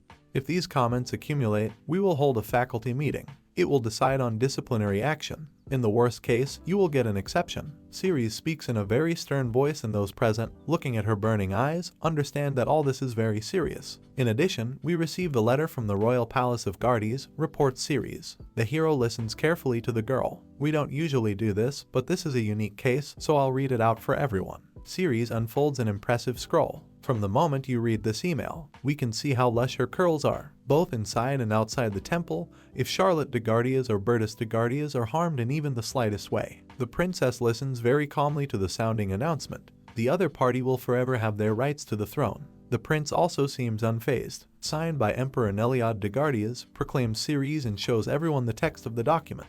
It's not just for Bertus and Charlotte, Valier thinks. This is a message to all their supporters both inside and outside the temple. In other words, the Emperor seems to be saying, take care of each other's lives as if they were your own, and compete fairly. It seems, Valier realizes, that Bertus and Charlotte will not fight each other just yet. Bertus is standing near the wall. Other students try to talk to him. But, Your Highness, it's just a matter of, tell me, equality is the rule here, right? How can I help your highness? The last sentence is spoken by a young man with green hair. Calm down, the prince tells him, beaming. I can imagine how worried you would be if you personally received the warning. The other man begins to laugh out loud, realizing the truth of Bertus' words. This bastard is a real professional, the hero thinks. He knows how to manage people. The prince shakes hands with a guy with green hair. Yes, I've heard that Northwest Lafayette is famous for its vineyards and wine, he says. We see the A9 student card that the hero made up. Name, Erich de Laffery. Talent, divine power, swordsman. Personality, typical strong-arm lover. Note, Prince is 6. You know about the name Laffery, Erich exclaims enthusiastically. This is a huge honor for me. Just look at him, the hero thinks. With just a few words, he subdued the dude. The Emperor himself is delighted with the Laffery wine, Bertus tells Erich. This can't be happening. The Emperor himself. The 6 are absolutely thrilled. Meanwhile, a girl with a towel draped over her head passes by a couple who are talking. The prince pays attention to her. I'm sorry, Erich, he says to the other man, but we'll talk later. Hello, Bertus says to the girl. Do you have a minute? Valier watches in disbelief. Don't be mad at me, the prince tells the girl. I just want to say hello to the people I'll be studying with. My name is Bertus, and I apologize again. The girl doesn't say anything, just holds up the towel that covers her head. You were supposed to be the A1, the prince continues with a smile, but it seems that the temple administration has overdone it a bit. Wait a minute, Valier says to himself. Black hair, black eyes. It's okay, the girl finally replies, taking her towel off her head. This is Ellen, a 2, the hero understands. I, frankly, do not care about all these numbers, the girl continues. In the hero's piece, Ellen was an A1 in the royal class, but now she had to move for Bertus' sake. Before us is a formidable warrior with a sword in her hand, surrounded by a wall of fire. Ellen keeps it a secret, but she is a real genius and has a talent for revenge. For her, even the A1 is somehow too small. As Ellen continues on her way, Bertus watches her go, and her real name, the hero recalls, is Artorias. We see the hero with whom it is associated by everyone. He is fiercely fighting against some evil. This is the hero who killed the Demon King by sacrificing his life, Valier thinks. Ellen is the younger sister of Ragan Artorias. Ah, there you are, Valier hears someone say cheerfully. Nice to meet you all. I'm Ludwig. Here is the main character of a story written by the hero in his useless earthly life. Let's have a good time, Ludwig exclaims happily, but for some reason the audience looks at him as if he's crazy. This is the first scene. Valier recalls his literary creation. The students look at Ludwig accusingly. The main character then turned everyone against him when he began to pester the students of Klasse with meaningless conversations. We see a puzzled expression on Ludwig's face. Now he approaches Valier and tells him that he is very happy to see him again. "Your name is Reinhardt, isn't it?" he asks. "Yes," the hero answers with a smile. "Let's have a good time," Ludwig says, and Valier shakes his hand and readily agrees. Harriet de St. Owen, who is already familiar to us, looks at all this from the outside. The hero notices her unkind look. "How annoying you are," the girl says to Ludwig. But that remark doesn't bother him. "It's nice to meet you," he says to her now. "You're in a 4, right? What's your name?" The girl turns away from him in displeasure. Then she hits him hard on the outstretched arm. "Get the hell out of here, this is a Klasse room," she shouts angrily. Ludwig rubs his bruised arm in confusion. "So I can't be here?" he asks pityingly. "I don't know that," the girl snaps angrily, pointing a finger at Ludwig. "But I'm sure it pisses me off when someone from Class B goes wandering around where the students from Class A live." Suddenly, he feels a hand on his shoulder. "Are you okay?" he hears me ask. This, oddly enough, is Bertus. "Harriet de St. Owen," he says sternly. "Don't you think you're going too far?" The girl, the anger on her face was replaced by outright fright, tries to justify herself. "Your Highness." This, Valier watches with interest. Harriet de St. Owen,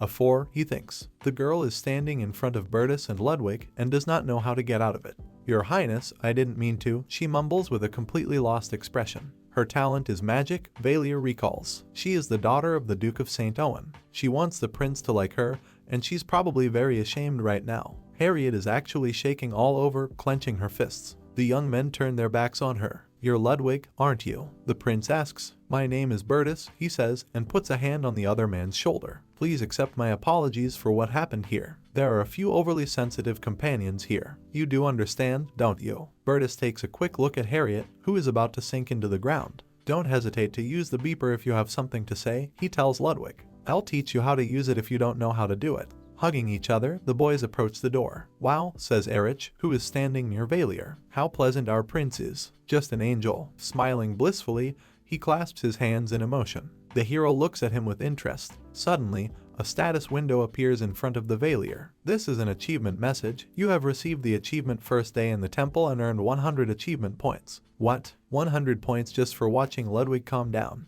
There is no limit to the hero's surprise. But almost immediately, Valier notices something is amiss. He starts looking at the status window. Achievements, 800 points. Talent list, Swordsman 1000 points, Marksman 1000 points, Magic sensitivity 1000 points, Weapon proficiency 10,000 points, Magic 20,000 points. Supernatural abilities. The View subsections button is available at the bottom.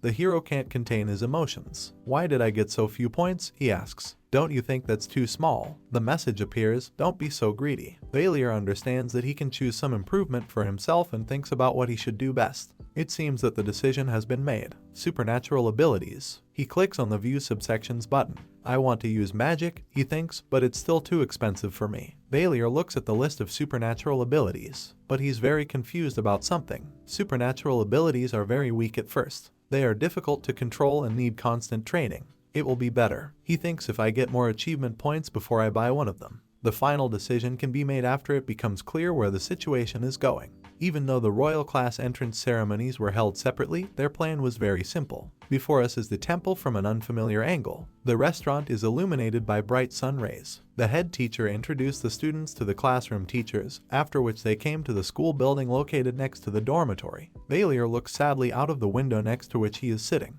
The entrance ceremony was very modest, he thinks. Does this mean that, despite starting their studies at the Prince and Princess Temple, nothing has changed here? The hero forces himself to focus, but judging by his appearance, it will not be easy to do this. He sits at the last table and looks at his homeroom teacher. He introduces himself as Mr. Eppenhauser. We see a young man with dark glasses and a neat beard. He explains that on Mondays and Thursdays there will be a joint lesson in this class. On Tuesdays, Wednesdays, and Fridays, students will study individually according to the approved schedule. The students listen to him carefully. "A 1, Mr. Eppenhauser says, and Bertus responds immediately. "I'm appointing you temporary prefect," the teacher announces. "Any suggestions should come only through you." The prince, who has books and a notebook in front of him, silently takes note of this information. "If you want to change the prefect, discuss this issue and contact me. All questions that you need answers to from me should go through a 1. The homeroom teacher stands straight with his hands folded behind his back. However, there is one exception, he says. If there is a major fight, please contact me immediately and directly. The students open their mouths in surprise. We do our best to prevent students from killing and maiming each other, Mr. Eppenhauser continues quite seriously, but our options are limited by what our eyes can see. Be careful with each other, he says. When you have time, find out what talents your classmates have. One of the students calls out to Mr. Eppenhauser, who turns his attention to him. And what happens when you get involved in a conflict situation? Asks a young man with blue hair. Your class is under special management, says the teacher, adjusting his glasses with his finger. You are very valuable personnel for the Empire, but you are also very dangerous and can pose a threat to others. Weren't you warned when you were admitted? Mr. Eppenhauser asks his student a question. About what? He asks in amazement. As a royal class instructor, I have the authority to immediately punish students under special management.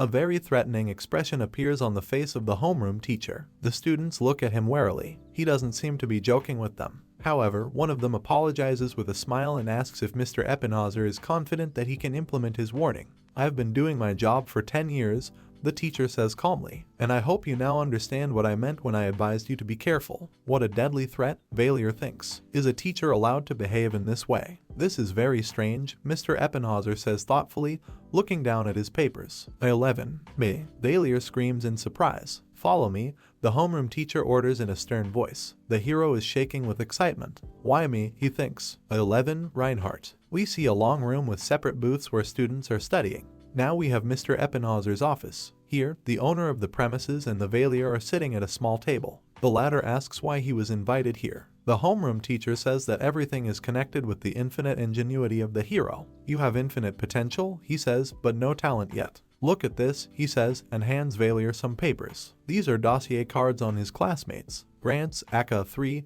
has a supernatural ability. Cliffman, a 5, has a fighting talent. Grants will attend meditation and supernatural control classes, while Cliffman will train in hand-to-hand combat. In other words, the teacher says your classmates have certain abilities and ways to develop them. Well, yes, Valier replies, looking at him in confusion. 11, says Mr. Eppenhauser, you have a lot of intelligence in all areas, but you don't have anything specific. I take it you just don't know what you're supposed to learn. He pushes his glasses up on his nose again. Is he trying to help me? The hero thinks, looking at his mentor. Sometimes it happens, he continues, that the student's talents are different from what he really wants to do. I've seen a lot of these poor devils. Compared to them, you are a real lucky person, as you can do whatever you want. It seems that he speaks sincerely and wishes only the best for the hero. Valier remembers the yellow window he was looking through just a short time ago. I want to study supernatural abilities, he says. Mr. Eppenhauser hums thoughtfully. I've heard that you are only given one line of cultivation because of your infinite intelligence, but is it really about supernatural abilities? He asks, looking at his student. But it's infinite, isn't it? Valier smiles broadly, scratching the back of his head. He chose supernatural abilities because they were among the cheapest in that yellow tablet, but he doesn't like the teacher's reaction at all. If you follow the rules, he says, then a student who does not have supernatural abilities cannot attend classes dedicated to their study. In the case of the royal class, it's a little different, but you can be thrown out if you are not capable of anything. Do you understand me? Valier nods his head in silence. Mr. Eppenhauser puts down the green folder. Then you can go there for now, he says. He hands Valier a small tablet, and Valier begins to examine it. This is your class schedule for the semester. I won't accept anything else, says the teacher. Manifesting supernatural abilities through conscious effort can be difficult, he continues. So try to find some other interests for now. Valier looks visibly disappointed. We see a window where bright sunlight falls on it. Yes, thank you for your help, the hero replies to the mentor. The class assigned. He's a much better teacher than I first thought, Valier thinks as he opens the door. What he sees inside makes the hero freeze in surprise. All of his classmates are looking at him strangely. What are they doing? Valier thinks. Is there something on my face? Hey, 11, he hears a voice behind him. So you don't have a single talent. The guy who asked the question starts laughing merrily. You really don't have any talents? One of his fellow students asks the hero. And if not, then what? Valier looks at him irritably. The hero walks away, and his interlocutor yells at the whole class that this is unfair. This is still a royal class, not a school for the undeveloped. The hero pushes back his chair to sit down. What's the point of bringing in people who have only a little intelligence? He hears. Valier sits down, and the indignant one comes close to him. You need a special talent for Class A in general, he says brazenly. How did you get here in the first place? Not even Class B, but Class A. The hero notices that Bertus, sitting in front of him, turns around and gives him a sly look. That's why you spoke so warmly with B10 yesterday. The indignant student does not calm down.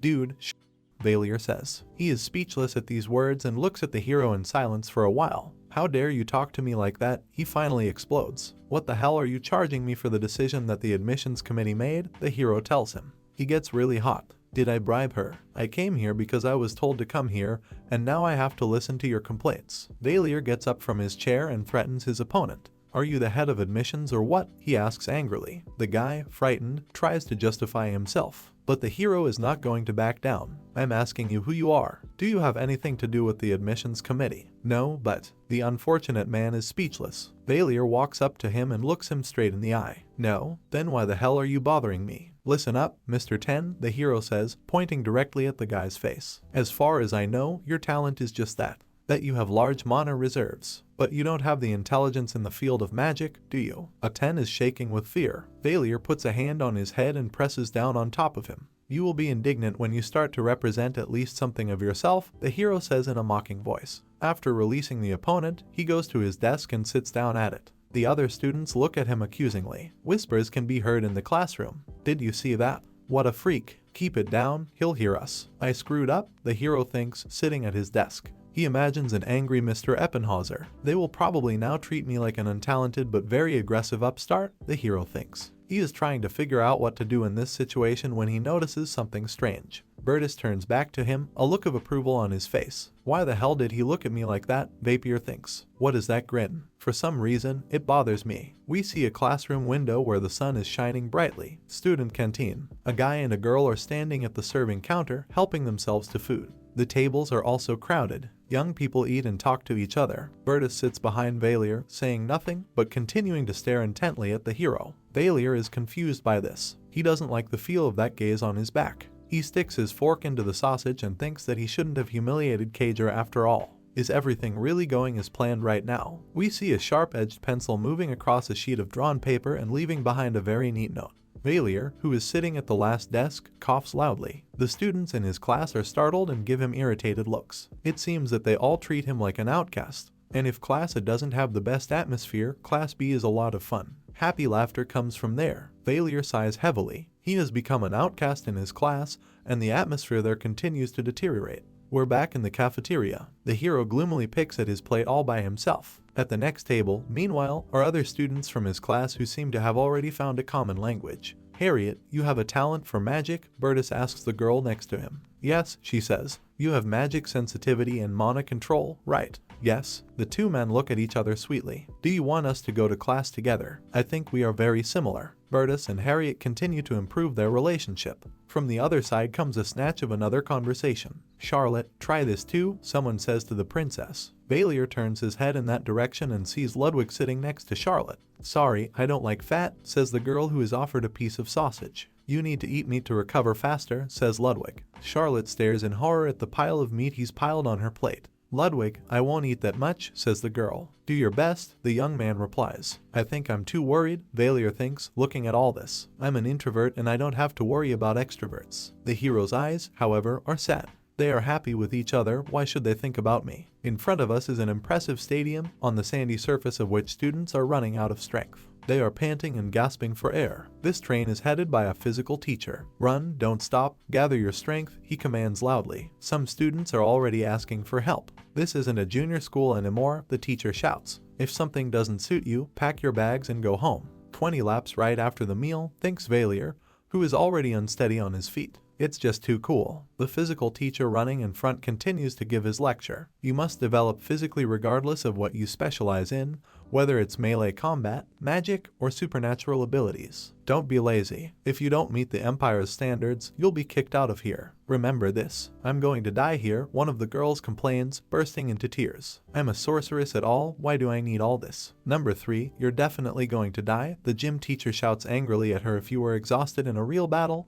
you would have died long ago. The man's face is scary to look at. It seems that he really gets angry when he sees signs of weakness. Someone calls out to the hero, catching up with him. Valier turns his head. This is Ludwig, who looks very fresh and cheerful against the background of the exhausted hero. "Are you tired already?" he asks cheerfully. "It's only 20 laps. Come on, stick with me," he encourages Valier, and then he's gone. "It's very strange that I'm trying to get used to people who have so much energy," thinks the tired hero. "I wonder if I'll have to do this all semester. Maybe it was necessary to choose endurance as the main talent." With considerable surprise, Valier notices another athlete who, as it seems, does not care about such loads. She had overtaken him and was already well ahead of him. "This is Ellen. I think it was the same in my story," the hero recalls. The only thing Ludwig could match her in was stamina. Valier is again suffering from physical strain. His teeth are clenched and his hands are pressed to his ears. This time, students swing their abs by lifting and lowering their torsos. Most people have a very difficult time. The physical teacher, towering over them, directs the work. "Too slow. Keep your knees together and keep your hands behind your head." What kind of schedule is this? Valier thinks, sweating profusely. Am I in the army? The girl holding his legs counts how many times he has managed to lift his upper body. 42, she says. Once again lowering his head to the ground, Valier notices that one of the girls is just sitting on a bench. I think it's Charlotte. How I envy her, the hero thinks, although she does not study because of illness. The princess seems upset. The physical teacher approaches one of the girls performing the exercise. Why are you crying? He asks. Put your energy to work. If he thinks I'm not doing enough, he'll make me run another 10 laps, Valier thinks. He's shaking with the effort, but he keeps lifting and lowering his upper torso. The hero performs the 43rd ascent and at the same time hears one of the students say a little further away that he already has 80. He asks if this is not enough, to which they say that it is quite enough and ask him to slow down a little. In front of us is the upper part of the door. We find ourselves in the locker room, where students who have finished their classes are standing in front of their lockers. One of their students, who looks like a real athlete, has already washed up and is drinking something from a sports bottle. Another, shaking with exhaustion, tries to open his locker. Valier stands in front of his cell, inside which lies the pendant that Elleris gave him. Behind his back, the guys described just above are talking to each other. How refreshing it is after a workout, says the athlete. But why do we do it all together? The second one says that this is not the case at all. Almost crying with despair, he says that on Thursday this torment will be repeated again. This can't be happening, Valier thinks. That means you'll have to sweat again on Thursday. Wearily, he pulls something out of his locker. Care approaches the hero. It looks like you had a very difficult time in class, he says sarcastically. The hero, putting on a shirt, asks why it bothers the interlocutor at all. He replies that Valier does not look like a man who fights well. So why were you acting so cocky back in class? It seems that Care decided to find out the relationship with the hero. Chiki, so you're the one who picked on me first? Valier replies, looking resolutely at his classmate. What difference does it make? Shouts Care. How are you? You lowlife, do you even dare to raise your voice against me? He shoves Valier in the chest with all his strength. Students, who are plentiful in the locker room, look at this showdown in disbelief. Looks like there's a good fight coming up. But Valier buttons up his shirt as if nothing has happened and turns away from his opponent. Weakling, Care says softly, let's not do this, okay? There is anger in Valier's voice. Try saying something to me again, Care says defiantly, looking straight into the hero's eyes. You shouldn't be in class, eh? That's absurd, he continues. You don't have any talent, or. It seems that Care thinks that he has already won a moral victory, so he can say whatever he wants. It turns out, however, that this was a big mistake. Valier grabs him by the throat. Don't you understand the words? The hero shouts angrily. His eyes are blazing with rage, and his fist is already raised to strike. Valier punches his opponent in the jaw. The hero swings, and it hits me right in the jaw. Someone shouts loudly that there's a fight in the locker room. Students rush to separate the brawlers. You guys don't have to fight, one of them exclaims, grabbing Valier by the arms. Another one holds the hero under the other arm. Say it again, Valier says angrily to Care. Do you want me to kill you? He struggles out of the hands that hold him. Care is also being held, and he also demands to be released. I'm going to kill that asshole, he yells. Blood is running from the corner of his mouth. In front of us is the locker room door. The screams continue behind her. What are you doing? Pull them apart. Someone call the teacher. Mr. Eppenhauser glares at the brawlers. Valier and Care are sitting in chairs in front of him. The first one seems calm, the second one is noticeably nervous. You started a fight on the first day, says the teacher. He hit me first, Care shouts. He also swore at me this morning. Valier, meanwhile, analyzes the situation. Yes, we got into a fight, but the way the teacher reacted so quickly. Looks like that B2 snitch, Louis Yankton, tipped him off. We see that he is referring to a guy with glasses and blue hair. Okay, a 10, shut up, Mr. Eppenhauser says. Don't answer questions you haven't been asked. Kair, who is trembling with excitement, pauses resentfully. The homeroom teacher asks the hero if he really struck the first blow. Valier calmly confirms this. "See, I told you," Kair exclaims happily. But Valier continues. Kair made comments that undermine the authority of the temple. What? Kair looks at the hero in disbelief. "What have I ever done this?" he asks indignantly, looking at Valier. 11. Explain what you mean, Mr. Eppenhauser demands. Kair has repeatedly stated that I was accepted into class unfairly, the hero says calmly. So what? The teacher clearly doesn't understand the sedition involved. I told Kair that the students should not question the decisions of the temple administration. Valier continues, looking down. I admit that I reacted too harshly, the hero says, clenching his fists. But what made me angry was that Kair was criticizing the temple because of me. He also tried to physically suppress me when he saw that I didn't do very well in gym class. It's true, Kair says indignantly, but I only pushed him and he hit me. Shut up, both of you. Mr. Eppenhauser seems to have had enough of this bickering. 11. What did you mean when you said that a 10 undermines the temple's authority? He asks the hero, looking at him sternly. He's taken a bite. Valier rejoices inwardly. I know everything that makes my characters angry or happy, he thinks. Number 10. Kair Voiden. The hero shows sincere indignation on his face. I told all the students that I didn't get into class fairly. Kair stares at Valier, his mouth hanging open. I created this world, the hero thinks. I would have endured this injustice. Tears of resentment appear in his eyes. I am the author of this story. But Kair's remarks destroy the temple's internal world order, Valier says. Kair is trembling with fear, and I took them as an insult to the great empire of Guardias, and I couldn't control my rage, the hero continues. A 10 clutches his head, realizing he's in deep trouble. I apologize for my vehemence, sir, Valier says finally. Mr. Eppenhauser has a trait I can use, he thinks. Kair covers his ears in horror so that he can't hear anything. This trait is patriotism. Is this true? The teacher asks. There's an indescribable rage on his face. Kair tries to say something, but he can't say anything intelligible. I ask you a question, Mr. Eppenhauser insists. It's true. An ordinary student accused the temple of being corrupt. It seems that he himself is ready to kill the 10th. He's still mumbling, his eyes on the ground at his feet.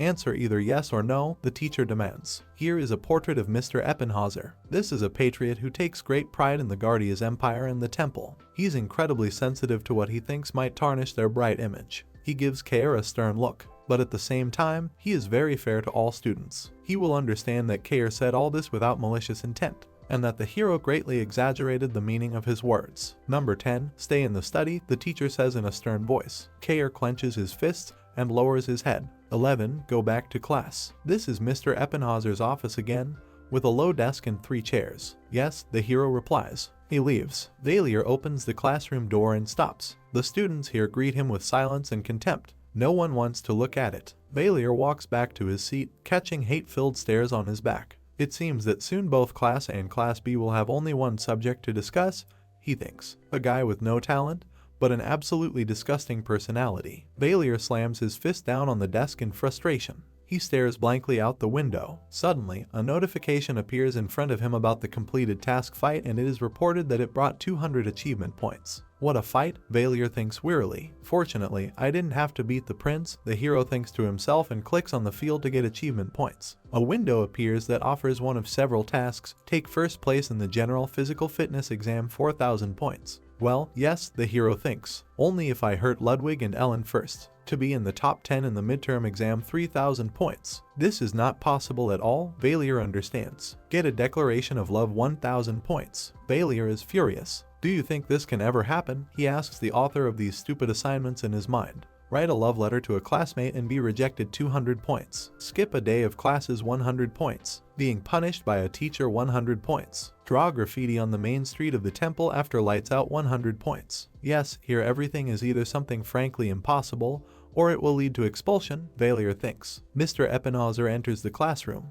He asks everyone present to be silent. Kair, who has come with him, goes silently to his seat. I don't think he's going to pick on me anymore, Valier realizes, seeing the look on his face. Kair takes his seat, looking very submissive. Everyone in their seats, Mr. Eppenhauser asks sternly, looking around the classroom. Number 1. Collect the pre-registration forms, he orders Bertus. He replies that he understands. Pass the pre-registration forms to number 1, the teacher orders all other students. Bertus asks the girl in the front row. Mr. Eppenhauser continues to tell the students what they need to do. Stay here if you have any questions or go to your rooms if you have completed the forms. If you want to go outside of the facility, Do not forget to get permission from the commandant of the hostel. The teacher is holding a stack of papers that have just been collected in the classroom. Finally, the students in classes step out into the hallway. They talk to each other. God, I wasn't completely exhausted from gym class. I'm so sleepy. They say that very tasty food is sold in front of the temple. Should we go there? There's a brown shoe in front of us. About half of the students are still in the class, thinks the hero, who continues to fill out the document himself. Suddenly, Gon notices a commotion. Bloody scum. The voice came from a corridor with the doors open. I think it was Erich, Valier thinks. He could only react this way to one person, the hero understands. How annoying it all is. This is indeed Erich. He stands over the fallen girl and rudely reprimands her that he asked her to stay away from him. A girl with red hair and red eyes, Valier thinks as he looks at the cowering student. She would be a black sheep in any community. Scarlet is considered an ominous color. Stay out of my way, okay. Erich steps away from the girl, who is still lying on the floor in an awkward position. In my story, I described her as a person who is bullied just for the color of her hair, recalls Valier. He runs over to the girl and gets down on one knee next to her. Are you okay? The hero asks. We see a group of demons standing in front of their leader. An elegant plaque tells us that the scarlet color was originally a symbol of courage and bravery, but was later reinterpreted as a symbol of future troubles. And all because the archdemon had red eyes and red hair. Because of this, the girl was abandoned by her parents and she was homeless for some time, the hero recalls. We see her very small, eating some leftovers. Now she's an outcast in the temple. In the hero's story, she was bullied because she had nowhere to go. It must be disgusting to feel that you are being persecuted and hated just for the color of your hair. This is some kind of nonsense. Valier winces in disgust. She ended up befriending Ludwig, who saved her from being bullied, but will I be able to watch her calmly until that finally happens? The hero looks sympathetically at the girl sitting on the floor in front of him. Besides, I think now is the time to choose my first talent, Valier thinks. It calls up the status window and looks at it. Well, let's roughly estimate what you can take here. Suddenly, the hero notices something interesting. What is it all about? There is no limit to his amazement. I didn't take it because I thought it was too twisted. It's a brick building with a brown roof and rows of shuttered windows. Valier works thoughtfully with the status window, poking at it with his finger. He was frankly shocked when he saw a very interesting item in class, supernatural ability, autosuggestion 1000 points. There is only one reason why the hero might not have picked up this skill earlier. It looks too much like a cheating ability. Its owner, by hypnotizing himself, can make the impossible possible. Most likely, when writing his story, the hero simply sent the idea of using this skill to the trash since it would give the character too many opportunities. That is, it was conceived but not used. And whoever is generating the world Valier is currently in just took this skill out of the trash. This is something like using unused code in a computer game. Auto-suggestion is inexpensive, the hero thinks, most likely because it is an evolving ability. He taps his finger on the buy option. Something is going wrong. What is this symbol next to the skill? The hero thinks. It looks like it's a lock indicating that it can't be used. Why is it closed? Valier wonders. And why it's level 0. We can see that the status window shows exactly this. Hell, no wonder it was so cheap, Valier thinks. I was grossly cheated. Bloody scammers. Most people who have supernatural abilities as a talent have already awakened their power and are using it, the hero thinks. He's sitting on the bed, clutching his head. But it is very rare to find people with dormant abilities. In other words, he had just bought nothing more than a sleeping supernatural ability. Valier looks at the window again, which lists the list of talents that he can potentially acquire. To awaken a dormant talent, the hero must intentionally experience an extreme scenario. This is the only way to make it available for use. Valier remembers standing in the castle's prison, where dozens of disfigured corpses lay on the floor. Why can't this skill awaken from the trauma it's already experienced? He wonders. Although, of course, it would be too easy. I can't even buy another ability now, Valier understands. The window actually shows that he currently has 0 achievement points on his balance. The only thing he can do now is to choose option number 2 to earn achievement points. In front of us is the window that Valier can see. The first item describes the situation with an extreme scenario, and the second one, where the cursor is currently hovering, really suggests earn a lot of achievement points for additional talents. It is very important to spend them later on a talent that can be used here and now, Valier thinks. He considers the opportunities available to him. 200 points for getting rejected after writing a love letter to a classmate.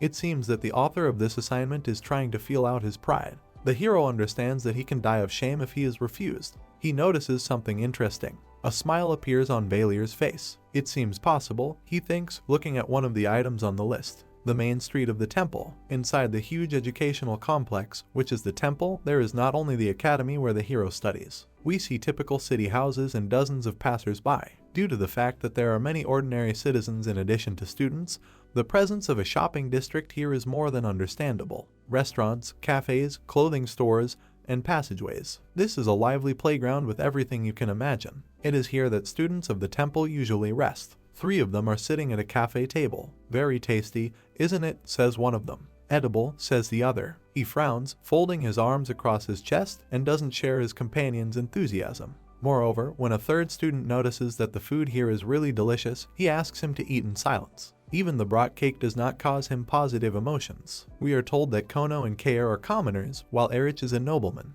He's right, Erich says to Kair. You don't have to be so upset about a sick bastard. He puts a piece of cake in his mouth. It's all right, Kair says, even though it's obvious that's not the case at all. Here, eat, Kono says cheerfully, holding out a round donut to his frustrated companion. The 3 of them shouldn't have become friends so quickly, but what they experienced on the first day had a strong bond between them. And behind it all was an untalented but very aggressive 11 number, Reinhardt. He started the semester swearing like a shoemaker and then surreptitiously hit a classmate. So why exactly did he get mad at you? The comrades ask Kair. Yes, that's what happened. In front of them on the table are not only delicious cakes, but also cappuccino. Kair replies that he still didn't understand what the scumbag who attacked him wanted. Reinhardt tried to say something, but it was very indistinct. Something like Kager shaming the temple. How can this be? Says Erich indignantly. He's the one who makes a real mockery of the royal class, where he ended up without a single talent. All in all, the 3 of them became friends thanks to Reinhardt. No matter what you say, I'll kill him, Kair says angrily. Kono listens to what the students walking nearby are saying.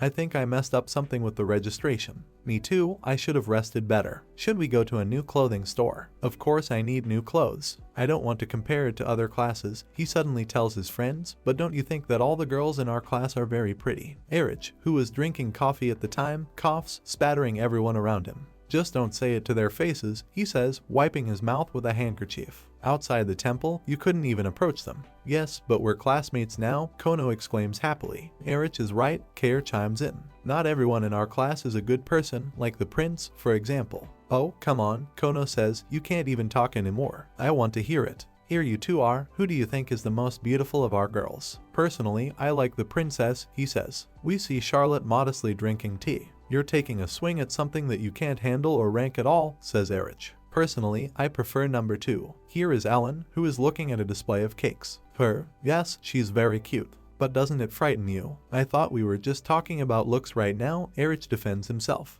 Well, I really like Lady Grant's, Kair says. We see a blonde, green-eyed beauty with a short haircut. Unexpectedly, the 3 guys' cute conversation is interrupted.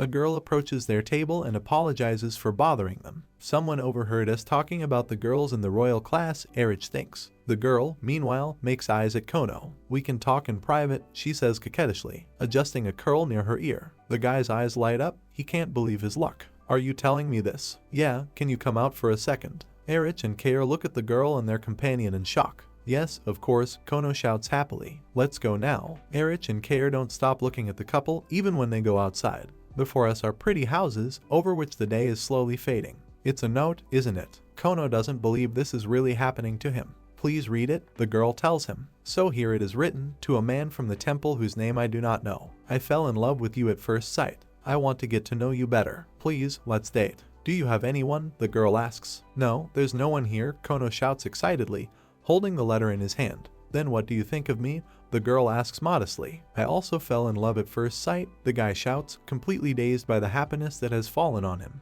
The girl smiles. In that case, I'll come back to you, she says, and runs off, leaving Kono standing in front of the cafe with a piece of paper in his hands. I'll always be waiting for you, the guy shouts and waves his hand after the long-haired beauty running away. I love you. Erich and Kair leaned against the window of the cafe to get a better look at how their friend was doing.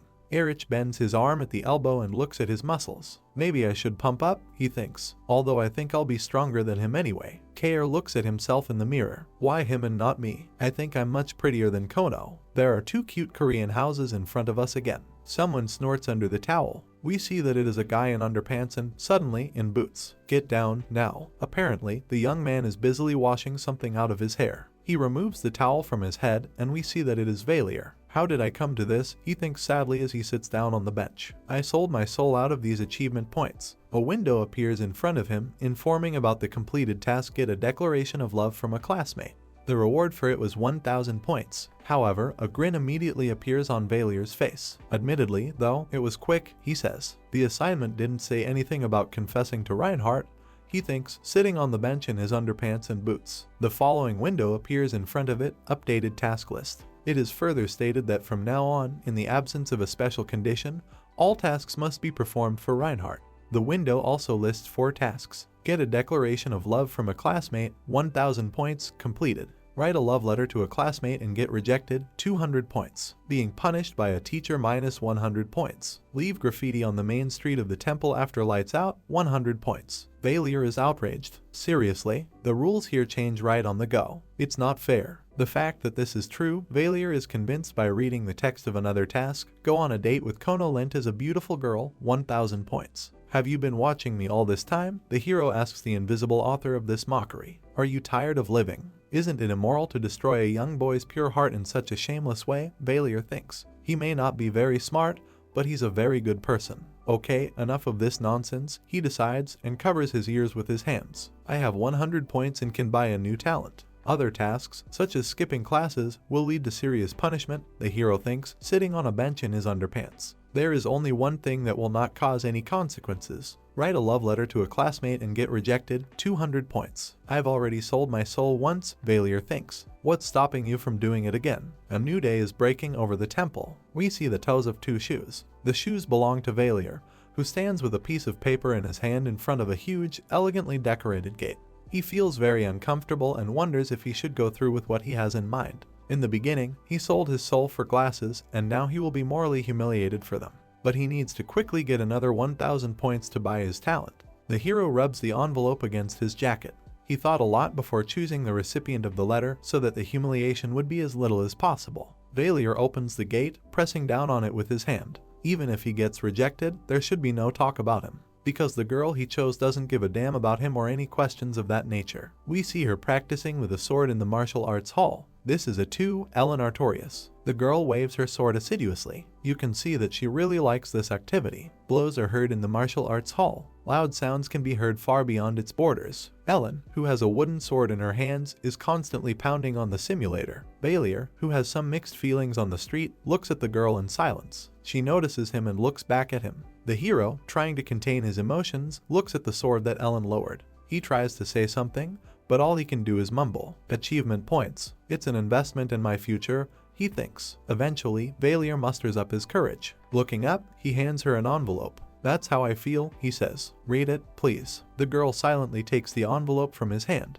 She opens it, takes out a piece of paper, and reads what's written on it. No, she says calmly. All right, Valier tells her. The hero stretches out his hand to the gate that he just entered. Leaving them, he sees a message about the successful completion of the task. Write a love letter to a classmate and get rejected. He had just earned 200 points. Ellen, meanwhile, had already returned to her exercises. She continues to beat the simulator with her sword. I knew it would be like this, Valier thinks. Should I just give up and take a sabbatical? The next day. Hit it fast, the scarred brunette commands, thrusting out her index finger. If you fight with a sword, then. The enemy is closing in on you, she explains. Another mentor gives instructions while standing between 2 rows of studying students. Turn your wrist slightly outward, he tells the red-haired girl. You can't even kill a turtle if you hit it so slowly, shouts the mentor. Valier curses everything, sweat pouring down his face. I'm going to lose my mind here, Valier thinks. Next to him, Ellen is studying, and she doesn't seem to remember that he came to her with a love message at all. She doesn't seem to care about him at all, the hero thinks. They were sitting next to each other in a class on the theory of sword fighting that had taken place earlier. Ellen was completely indifferent, and Valier didn't know where to hide his eyes from her. He really wanted to sink into the ground.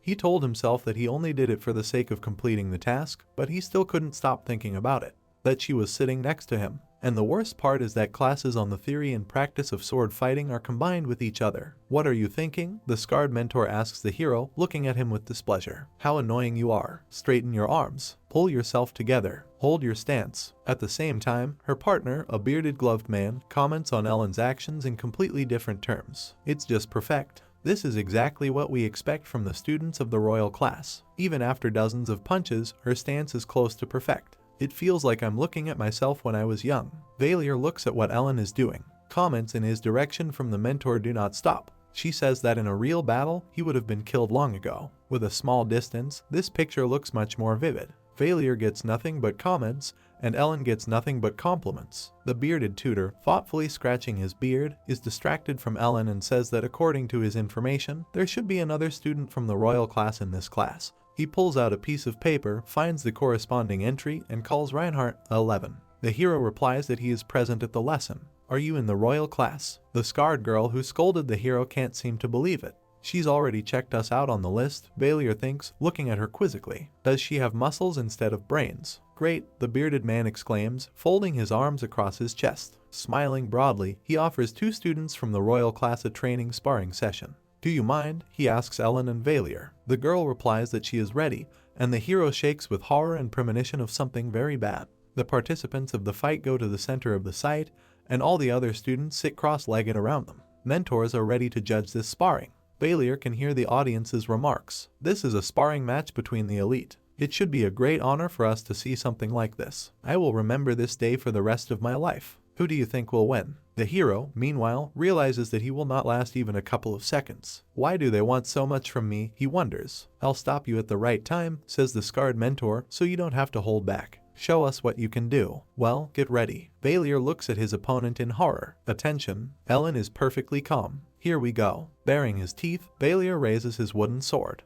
He still resents the fact that the audience expects too much from him. Suddenly, he realizes that Ellen is no longer standing where she was. He looks around, trying to find the girl, but she's already flying up behind him. You can see in her eyes that she is very determined. Valier sees the danger too late. Ellen's sword is already flying straight at his head, and it falls somewhere in the temple area. The hero effectively falls on his back, and the girl realizes that she seems to have overdone it a little. Ellen's Valier thinks. His consciousness shuts down. If you were annoyed by my admission, you could just say so, he thinks finally. Valier opens his eyes. Oh, yes, it was after sparring, he remembers, looking up at the ceiling with a slightly funny expression on his face. It looks like he's in a lot of pain right now. You woke up? The hero hears someone's voice. He jumps up and sees Ellen sitting in a chair in front of him. You didn't wake up until the end of class, so I brought you here to the infirmary, the girl says. It's already dinner time, she continues, looking at Valier without much emotion. Wow, the hero didn't think that so much time could have passed.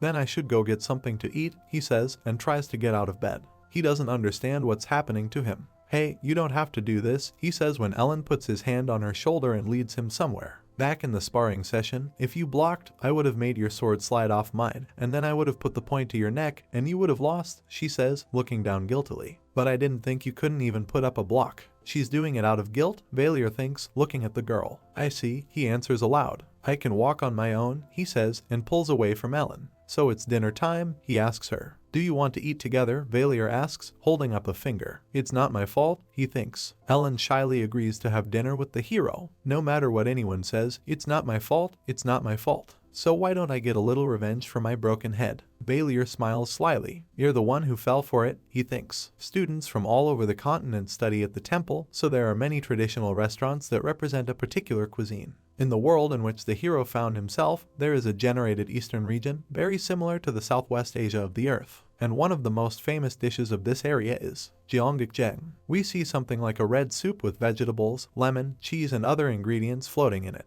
Valier shouts with joy when he sees this delicious food in front of him. I'm really salivating, says the hero, looking hungrily at his plate. It's a good thing I noticed this place the last time I went out to get experience points, he thinks. Hey, Ellen, do you want to try it? He suggests to the girl who's sitting across from him, looking nonchalant. She looks down at her plate, evaluates the dish, but then says it smells like something not quite edible. You think I'd give you something you couldn't eat? Valier says with a smile. At the same time, he thinks that this is revenge for the broken head during sparring. Come on, open your mouth. The girl obediently takes a spoonful of jeonggukjang and tries to understand its taste. I can tell by the look of it that it was something disgusting. Ellen coughs and puts her hands on the table. The hero giggles merrily. How's it going? Indescribable taste, isn't it? A cold, haughty, beautiful 17-year-old student, the hero thinks. Nothing lasts forever on this earth, who knows better than me? Ellen grips the table so tightly that it starts to crack. Why does it smell like that? She asks, and downs a whole mug of water in one gulp.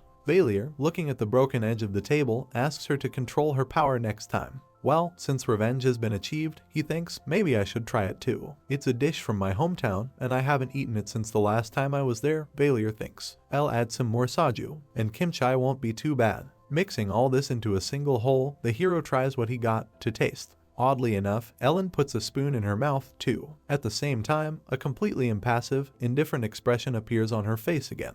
Valier, whose mouth is on fire, looks at the girl in disbelief. Is she eating with that expression on her face because she's very hungry? Groaning loudly, the strange couple continues to eat unimaginable filth. This is the first time I've seen young people who eat yangkukjang so well, says one employee of the restaurant.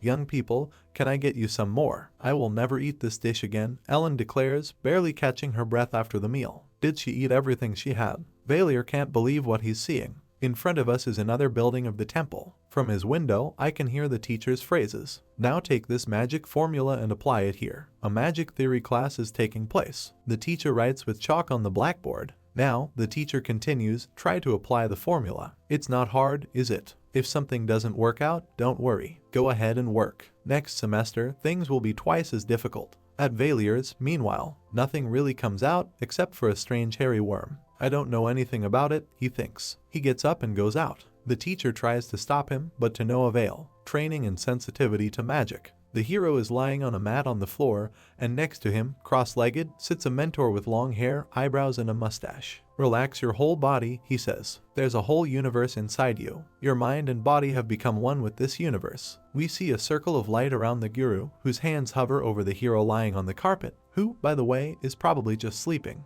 Okay, we're done for today, the long-haired mentor says, removing his hands. Valier wakes up. Have a nice magical day to all of you, says the teacher, addressing the students in his class. Judging by the remarks of the young people, they all just overslept the lesson. A class on controlling supernatural abilities. So, let's go through the list, says the teacher loudly. A 3, Liana de Grants. Here, a pretty girl with golden hair answers. A 6, Heinrich von Schwarz. Here, this is a guy with dark hair and blue eyes. Valier lifts his head far back. How tired I am mentally and physically after all these lessons, he thinks. A 8, Kono Lint. I'm here, says our old friend. It seems that he still hasn't recovered from that love letter. A 11, Reichardt. Here, says the hero, whose face is filled with unbearable boredom. I didn't expect to see her here, he thinks, turning his head in the direction of the blonde sitting in the distance. B1, Charlotte de Gardia's teacher announces. Yes, I'm here, says the princess. We see a bundle of white energy in someone's hand. Very good, Miss Grants, you have the best control in this class, admires a young teacher with blue hair. The girl thanks the teacher for the praise without taking her eyes off her hands, which continue to sparkle with white discharges. Try to increase your power in this state, says the teacher. Liana replies that she understood him.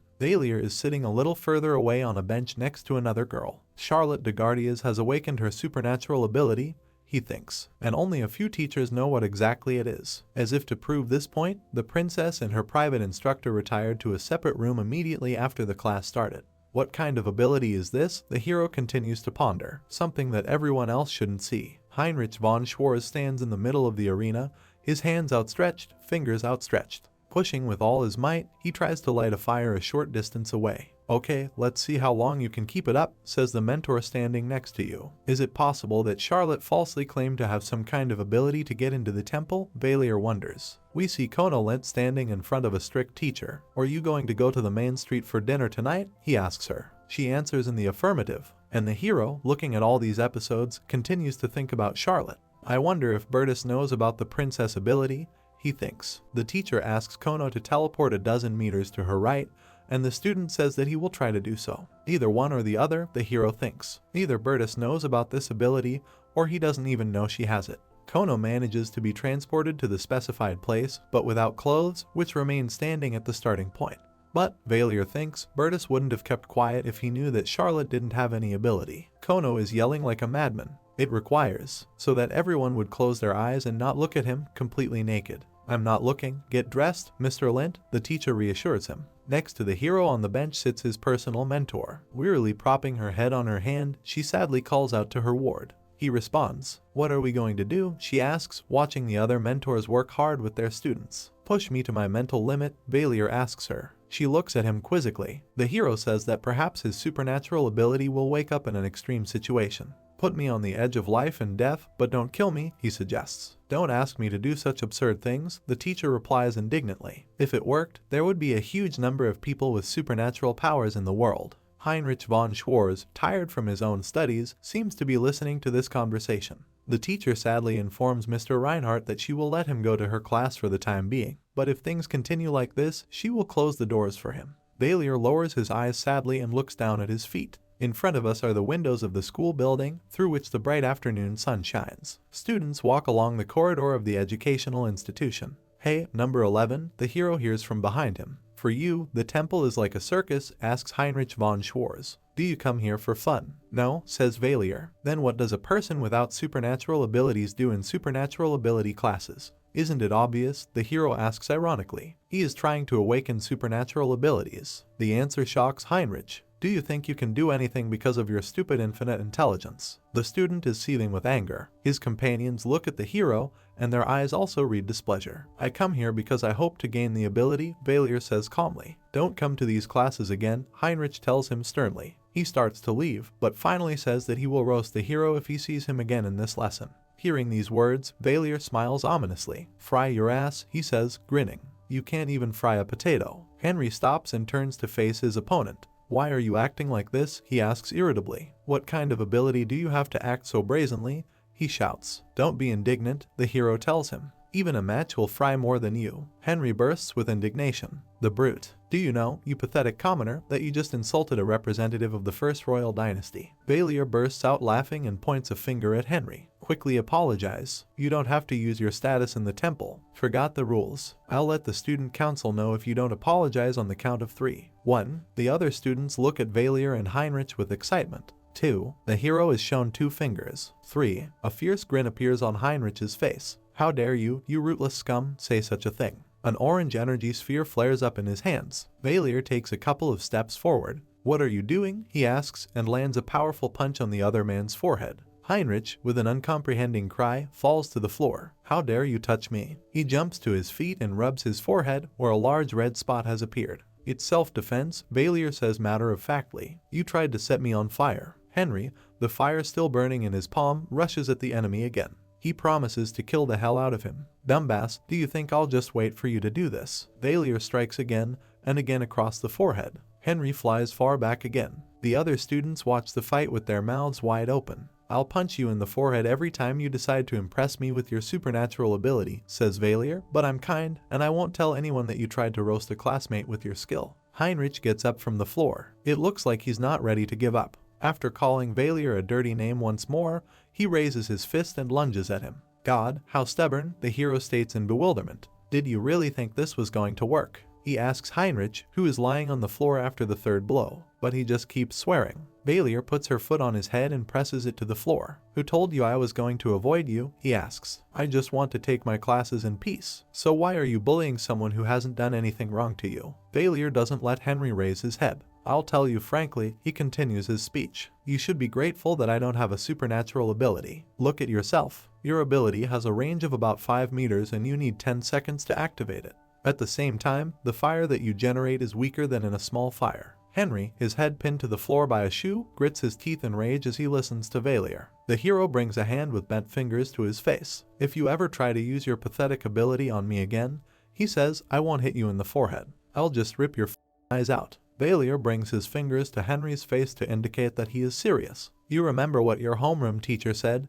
He concludes. The opponent cries without lifting his head from the floor. Be careful with each other. Valier's face is beaming with joy. Lunch. The students are gathered in the temple cafeteria, and it seems that the institution is feeding them very well. Valier hears whispers behind him. Don't look him in the eye, says one of the girls. If he doesn't like you, he'll beat you up or bite you. However, some of the young people are glaring in the hero's direction. Someone even tisks disapprovingly as they pass by. The atmosphere here is completely and all because of me, the hero thinks, continuing to wield a fork. Can it be that a deceased author, who was about 30 years old at the time of his death, will turn out to be the main villain in his work? I won't get karmic punishment from Ludwig, Valier thinks, picking at the food on his plate with his fork. Suddenly he is hailed. Reinhardt, can we talk? Valier sees Bertus, who has come to his table. Do you have time? The prince smiles and looks at the hero without any anger. In front of us is a gorgeous balcony, on which there are two students of the temple. One is sitting at the table. The second one is standing at the serving table on wheels and preparing something.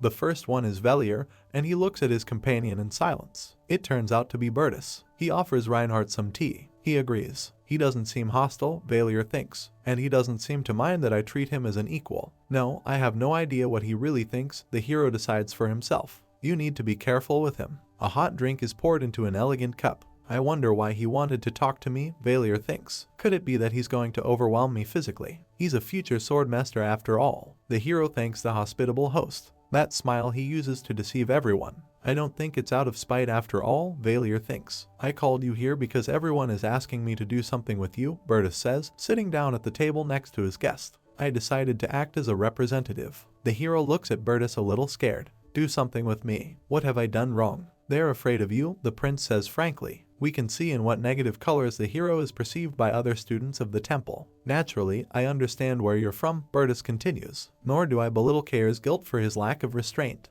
We are reminded exactly what events the prince has in mind. As far as I know, he says you attacked him because he insulted the temple, not you. Bertus sips his tea, smiling. As a student of the temple, Velier replies, I should consider all students as my equals, but I can't help but protect him, as I am a patriot of the temple. This conversation is getting weird, he thinks, looking at the prince. Reinhardt, I really like you, Bertus says with a strange glint in his eyes. But what is it? The hero thinks, not knowing what to do with himself. This is definitely no good. He wants to either run away or fall into the ground. This is worse than any mortal threat, Velier thinks, shivering. Had my pretended patriotism affected Bertus so much? He should be a patriot by origin, but this is still a clear overkill. But I still think you've gone too far, Bertus says. And I don't mean that you've fallen out with a member of the royal family. You yourself are probably very difficult. If you are not afraid to challenge the Swartz royal family, you must have the support of someone very powerful. So, at least, some of our classmates with a well-developed imagination think. Velier can't believe what he's hearing. They've got a whole conspiracy theory going on, he thinks. Maybe you don't want to draw attention to yourself, the prince continues, or you have to hide your origin and surname, but you can't keep it a secret forever. For some reason, the prince looks dreamily at the moon in the sky. Think about it, how many people in this world can afford not to be afraid of the Schwartz family? Velier doesn't even know how to take this nonsense. He stares blankly at nothing. In general, everyone here thinks, says Bertus, that you are some kind of secret member of the royal family. Evan Henry is beginning to believe it. We see what the heirs of the royal dynasty would look like if all this were true. Really impressive. It's a childish fantasy, Velier thinks. They were the ones who should have studied literature, not me. Anyway, the conversation isn't over. So tell me, Reinhardt, the prince says, looking sideways at the other man.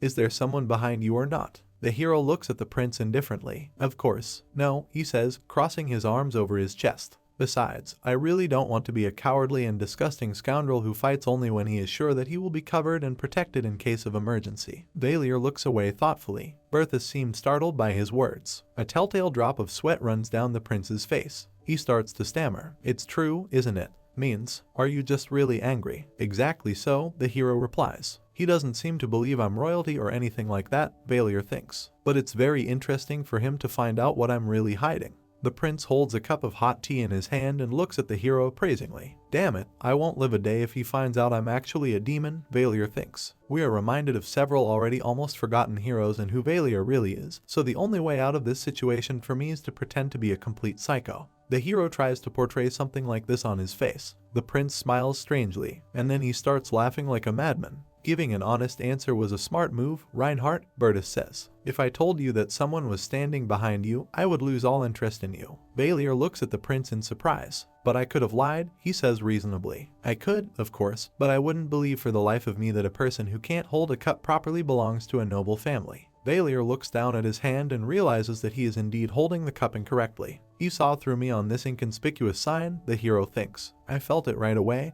But just how creepy this son of a bitch is. They're still having tea. In general, keep a low profile, Reinhardt, the prince advises. Why is that? Didn't you think that if you went outside the temple, you might disappear forever for hitting a member of the Schwartz royal family? Of course I did, Velier replies. Why would I blatantly lie to the prince of this empire? But as far as I'm concerned, Henry won't touch me. Killing a royal class student is unacceptable even outside the temple. We have a hypothetical situation where Kair is exposed for the murder of Velier. Wouldn't the culprit be obvious if I was killed shortly after the fight with Kair? The hero asks. He could have hushed up the case with the help of the levers that the Schwartz family has, the prince replies with a smile. I didn't even think about it, since the family gave up on Henry, Valier thinks. But I won't tell him that, because it will cause unnecessary questions. Of course, they could have tried, he says aloud, keeping a straight face. But I don't think that representatives of another state could pull off something like this inside this empire. In addition, Kair would be punished for desecrating the honor and prestige of the temple. All right, says the prince, smiling. It was almost the first time in my life that I liked high-sounding speeches, he says. It seems that studying in the temple will be interesting. He gets up from his chair. I can't believe, the hero thinks, that the first person who liked me was the main villain of my story. Bertus walks to the edge of the balcony and puts his hands on the railing. Reinhardt, he asks, do you like the empire? Naturally, the Valier sitting at the table answers why. The prince looks up at the moon again. Money, the hero replies. The empire only allowed a poor man like me to live in this magnificent palace because it thought I was promising. I have no reason to dislike her, Valier says, leaning back in his chair. Poor man, asks Bertus. Yes, I'm from the street, the hero replies. If you despise me for this, then it's certainly very offensive. No, that's just a plus for you, Bertus says, without turning to Valier. Your loyalty, at least, has reasonable grounds. He smiles ruefully. Reinhardt, you know what ants are, right? He asks. Naturally, the hero answers. You know that there is a hierarchy in their communities, the prince continues. Uterus, worker ants, soldiers. Yes, as far as I remember, that's exactly what it is, says Valier. But sometimes, says Bertus, things get a little more complicated and additional positions appear in their communities. But I don't care. The prince's train of thought baffles Valier. Is he proud of it? He thinks. What do I need to know about ants? The prince asks, turning to face the hero. There's something not very healthy in his eyes. Just that they're just some pathetic ants. Poor or commoner, nobleman or foreigner, royal family, grand duke, count, marquis or baron. Why should I think about all of this? Bertus comes close to Valier. There's a strange light in his eyes. So it doesn't matter to me whether you think I'm my equal or Heinrich. I really don't care, Reinhardt, says the prince. Now he's just smiling slyly. I understand you and am very impressed with the way you conveyed your message, says the hero, looking into the eyes of Bertus. What a nasty bastard, he thinks. This is power. Reinhardt, the prince says, spreading his arms wide with a satisfied air. People with power can afford to be bastards, but you're a bastard who doesn't have power. His face is suddenly serious and angry. You're too smart-mouthed for street trash. Not to mention that you're too smart for a poor man. The prince stares at Valier. There are different people in this world, says the hero, glowering at the other man. Well, we'll find out what you're hiding in time, Bertus says. In front of us is a steaming cup of tea. But I really don't have any abilities, Valier tells the prince. I don't think it will be of any use to you to be friends with me. I don't care about empty-headed talents, says the prince. We can see who he means. These are fellow students of the hero, playing cards, devouring cookies, and dreaming of beautiful girls. Naked talent does not characterize a person in any way, Bertus continues. Someone with a brain is hundreds of times more useful. He smiles, towering over the hero in the chair. Naturally, considering your intelligence, Prince Valeru says, you have a bit of a strange problem with reckless behavior. But I can understand that, considering how you may have lived before. But I've never been poor, damn it, the hero thinks. I have almost the same background as you. All in all, what I wanted to tell you at the beginning hasn't changed. Bertus puts his hand on the hero's shoulder. Control your violent temper. Valier turns to face his unexpected patron. I'll try, he says, but only if I can fix things with the guys. Okay, that's it, the prince says, still holding Valier's shoulder. Reinhardt, he calls out to the hero, who turns to face him. We'll discuss more important matters when I'm a little more confident of your loyalty, the prince declares, looking at the hero as if he's a loyal subject. Well, have a good evening, he says finally. Bertus leaves, leaving Valier at the table on the luxurious balcony. How creepy he is, the hero thinks. A huge moon hangs high in the night sky. That's right. Bertus told me to restrain myself, the hero thinks. We see a pool of blood, and now here are two trembling, bloodied hands holding a sword. You have no ability, no talent, or anything else, says a young man with long hair, who casually slings a sword over his shoulder. Valier is homeroom teacher and his fellow students watch the battle unfold in front of them with alarm. Damn it all, the hero thinks. What are you doing there? A hairy young man with an aquiline nose asks him mockingly. May I die? Valier says. He readied his sword to fight back. Blood is running from the corner of his mouth. I should have listened to him, he thinks. Sata came, and with it the first weekend of Valier in the temple. In front of us is one of the monumental buildings of the institution, illuminated by the morning sun. 2 days had passed since the hero's conversation with Bertus. It seems that he wasn't able to completely eliminate all the rumors related to Valier. Perhaps the prince needs this gossip in order to reveal my secret, the hero thinks. He crosses the bridge, hands in his pockets, looking sad. They never became friends, but it seems to Valier now that they've reached the point where they can just chat with each other. It's also nice that there are other rumors among the students about the prince being nice to that psycho bastard. If that's what Bertus was counting on, Valier thinks, then he's a real genius. But at the moment, the hero is shunned by everyone except Ludwig from Class B. We see this guy greeting Valier in the hallway of the academy, despite being warned how dangerous it is. The weekend has begun, and the hero has nothing to do in the dorm. He also cannot awaken autosuggestion. Maybe I should go and tell the guys what happened during my first week at the temple, Valier thinks, not sure what to do with himself. He decides to check on the cute puppy and goes to the gate of the temple. We see that someone is watching it. In front of us is a steep staircase on which some poor guy is sitting, and powerful columns, next to which other poor people are warming themselves by the fire. Did your highness like the temple? Nothing special, but it'll do. We see that Valier has come to visit Loyar. He's sitting at the table, and she's standing next to him. I heard that a prince and a princess were admitted there this year, Loyar says. Well, yes, the hero answers, once again surprised at how quickly rumors spread here. Do you think it will be dangerous there? The girl asks. The hero drinks from a mug of hot tea served to him.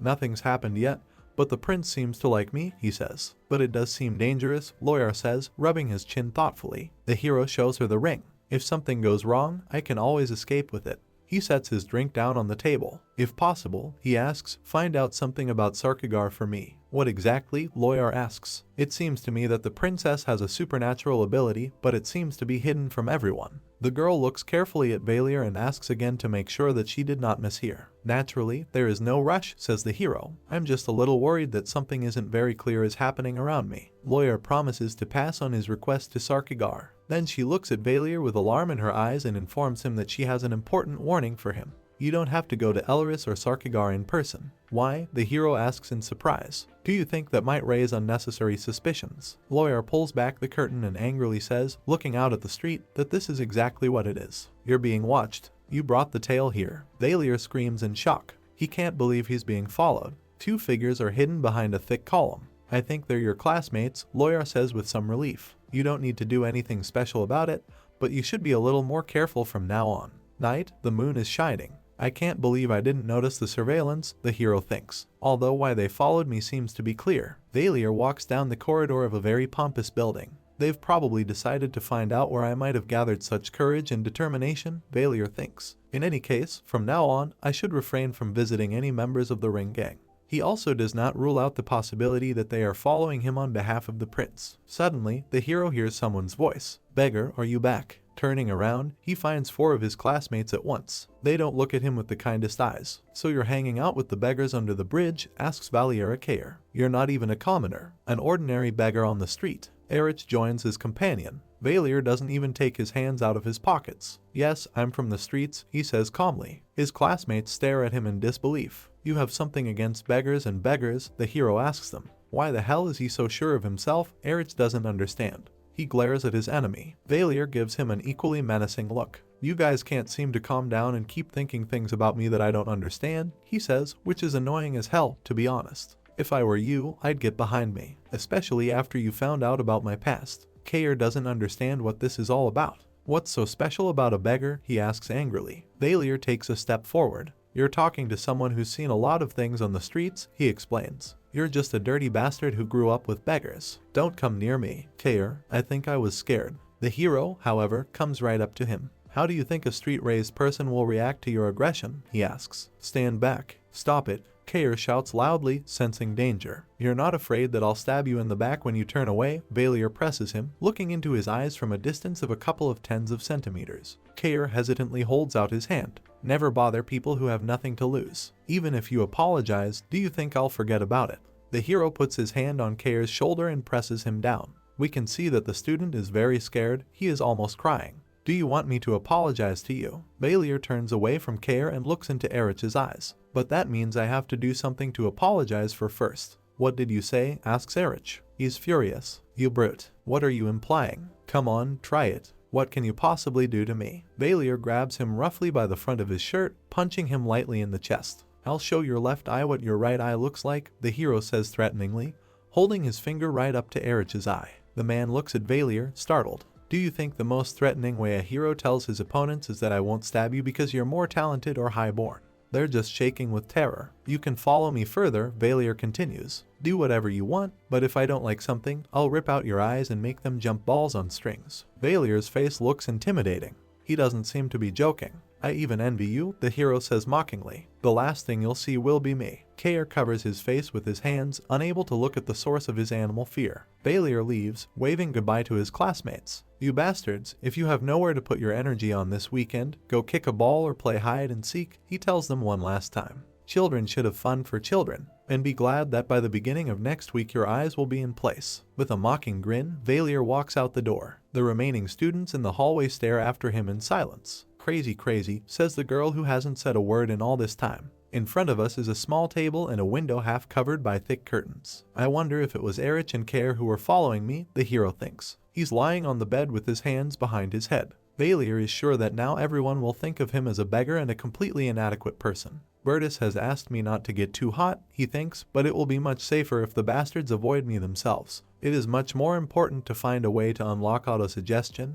He continues to reflect. Although how to do this is completely unclear. Someone knocks on the door. The pounding gets louder, but Valier is lost in thought. Finally, he gets out of bed. Do they really want to get the full program? Okay, I'll have to show that I wasn't joking with them, the hero thinks, and rushes barefoot to the door. He throws open the door and shouts with a wild rage on his face. Have you decided to part with your eyes after all? To his surprise, Valier sees that Ellen has disturbed him. A girl with a completely calm expression stands outside the door. Ellen, what are you doing here? Without taking her hands out of the pockets of her jacket, the girl reports that they were both called to the gym. Who? Valier asks, puzzled. I do not know, says Ellen. One of the upperclassmen, I think. In front of us is a gym with a huge window and an incredibly high ceiling. A group of students is doing push-ups under the supervision of a girl with yellow hair. Noticing the newcomers, she turns around in displeasure. Valier and Ellen are standing behind her, and the hero doesn't quite understand what's going on here. Is that the last one? The yellow-haired girl asks menacingly. Ellen nods. So what have you become there? The upperclassman asks them, putting her hands busily on her waist.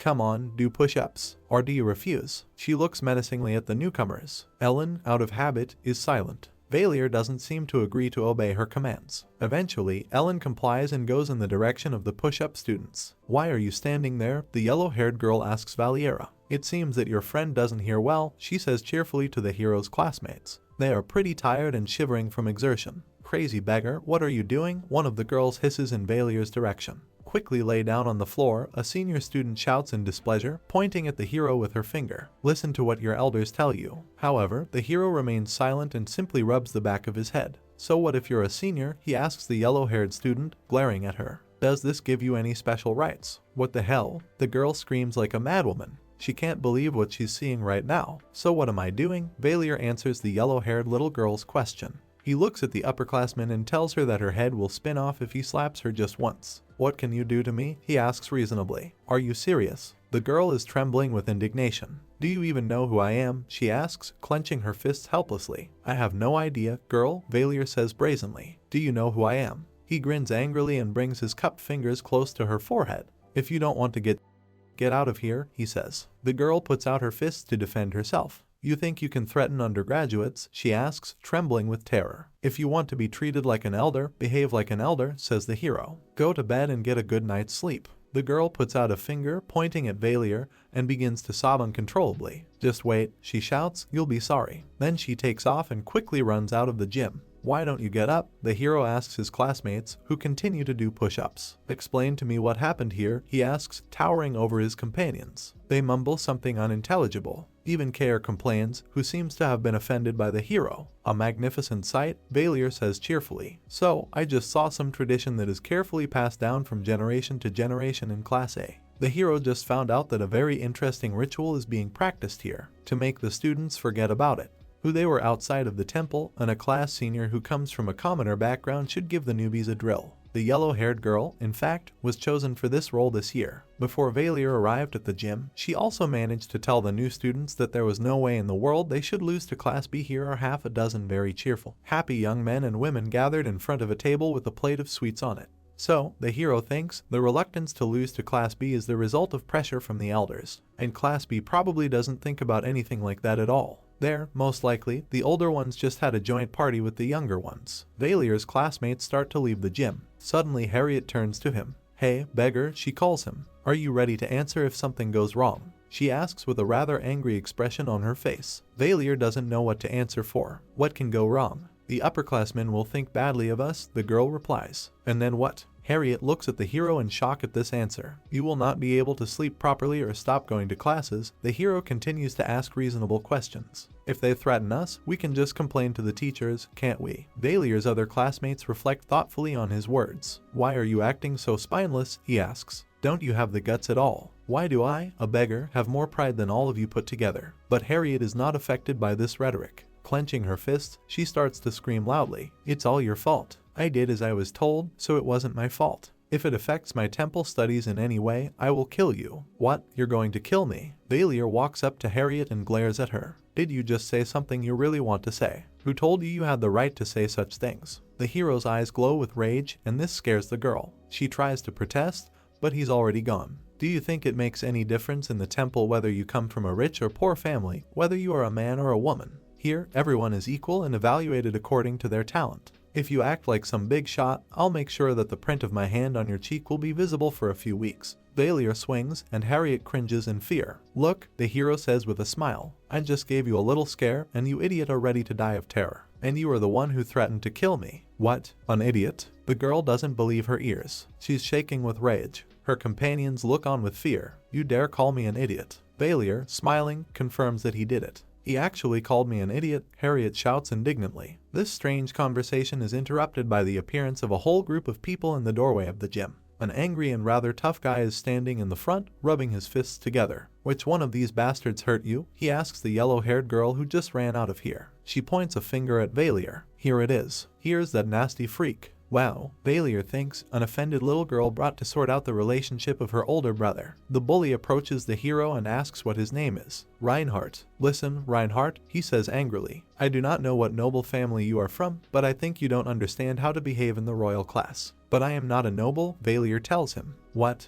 The guy doesn't believe his ears. I'm not a nobleman, the hero calmly repeats his thesis. He behaves very calmly. Are you from the royal family? The guy asks. The undergraduates who came with him are trying to put moral pressure on Valier's comrades who have stopped doing push-ups. He replies that he has nothing to do with kings either. Really from the Imperial, the bully does not let up. Who told you that? The hero asks him. I'm just a street beggar, not a nobleman or descendant of a royal family. Does that bother you? Valier looks proud and happy, and he's in a great mood. A beggar, from the street, and you still didn't want to do what you were told. The guy is clearly taken aback. Does it matter who a person is if they don't want to do something? Can't a beggar have his own pride? Asks Valier. No, really. The big guy goes wild and clenches his fist. Without thinking twice, he hits the hero in the stomach with all his strength. Tom is in a lot of pain, gritting his teeth in pain. He's very strong, Valier thinks. He holds his stomach and tries to catch his breath. In that case, says the goon, I'll give you a little thrashing. So you'll remember something. Okay. After a moment, the hero is hit in the jaw. If you're in the royal class, an undergrad tells him, follow the traditions of the royal class. He strikes another very painful blow. If you were to cross me, you'd be dead by now. Do you understand? He hits the hero in the jaw, and the mouth starts to bleed. With a grotesque flick of his arms, Valier falls on his back. He falls to the floor and glares at his assailant. He gets up and throws his punch, slightly missing the opponent's head. Bruiser seems surprised by this turn of events. Were you trying to hit me? He grabs Valier by the hair. You're a weakling, the upperclassman shouts angrily and punches the hero in the chest with his knee. It's very painful, judging by the sound Valier makes. It is painful for the students present to watch this beating. They turn away and close their eyes. Only Ellen keeps a semblance of calm, though there's a hint of sadness in her eyes. Big guy shouts, do you want to die here and now? You're finished, he says, and raises his fist for the final blow. However, at this point, the unexpected happens. Valier, who has dropped to one knee, grabs his opponent by the balls. Oh, you scum, the big guy screams in surprise. Now you're definitely finished. An unhealthy gleam appears in Valier's eyes. He squeezes his enemy's bells with all his might. He can't do anything, and only swears dirty. Now he's screaming in unbearable pain. The guy makes strange noises. He alternates between begging for the release of his eggs and threatening to kill Valier. The hero, whose mouth continues to bleed, looks bloodthirstily at the undergrad and tells him not to twitch, otherwise he will simply tear off what he is holding in his hand. So much for your entire senior class, the hero thinks. We see energy discharges and some stars next to his face. Thug's comrades run to his aid. They yell at Valier to let go of their friend's gear. Stay put, you freaks. The hero turns to face them and makes a warning gesture with his free hand. I'll do it, he shouts. Do you want me to unscrew them? If you get even one step closer, you'll get your castrate back. Valier's face is scary to look at. He looks like some kind of maniac. Friends of the burly man, who has been lying on the floor for a long time, do not approach, but do not move away. Valier continues to bully them and tightens his grip on the contents of his hand. Are you still here? Unscrew his balls. Do you want me to send him to the hospital? Get out of here. No need to say that all this time the owner of the bells screams shrilly with a good obscenity. Have mercy on me. Help. Add the word please. Valier scoffs at him. It is necessary to say spare me, please, help, please. He's like a sick nut, Harriet says, looking at all this madness. The bully keeps yelling, begging for help, then for mercy, but does not forget to say please every time. Okay, live, Valier finally says. Even though he's still bleeding from the mouth, he's smiling. I think you've learned enough and you'll remember this lesson forever, he tells his opponent, who doesn't know whether to cry in pain or relief. You can try to beat me up again, but if I catch your balls again, you'll definitely lose them. Clenching his fist, the hero stands over the defeated, trembling enemy. I'll unscrew them, make no mistake about it, he says flatly. Take your henchmen and get out of here, you scum. Valier kicks an upperclassman in the face as he lies on the floor. Why did you do that? One of his companions asks. I won't carry it. The yellow-haired girl who caused all this is crying. It is impossible to look at her without pity. Crazy bastard, she screams, grabbing the arm of her lifeless companion. Crazy guy. Pervert. Valier waves to her and thanks her for appreciating his qualities. Hey, rookie, he hears a quiet, calm voice say. Yes, he says. You're not leaving. Standing in front of him is a petite brunette with short hair who came along with the other upperclassmen. Don't you think you should be more dignified? She asks. He was beating me, and I had to grab him for something, the hero answers. Should I have let him beat me to death? I want to talk normally, the girl says. There's no one around us right now, and you could stop being lumbar. After everything that's happened, does she want to have a friendly conversation? Very interesting, Valier thinks. Okay, I agree, he says out loud. What's the matter? I'm Adriana, a 2 Royal class, 2nd year, introducing a girl. I think your name is Reinhardt. Yes, says the hero, who has already put his hands in his pockets. We didn't do it because we really want to, explains Adriana. This tradition is observed for generations, and we also pass through it.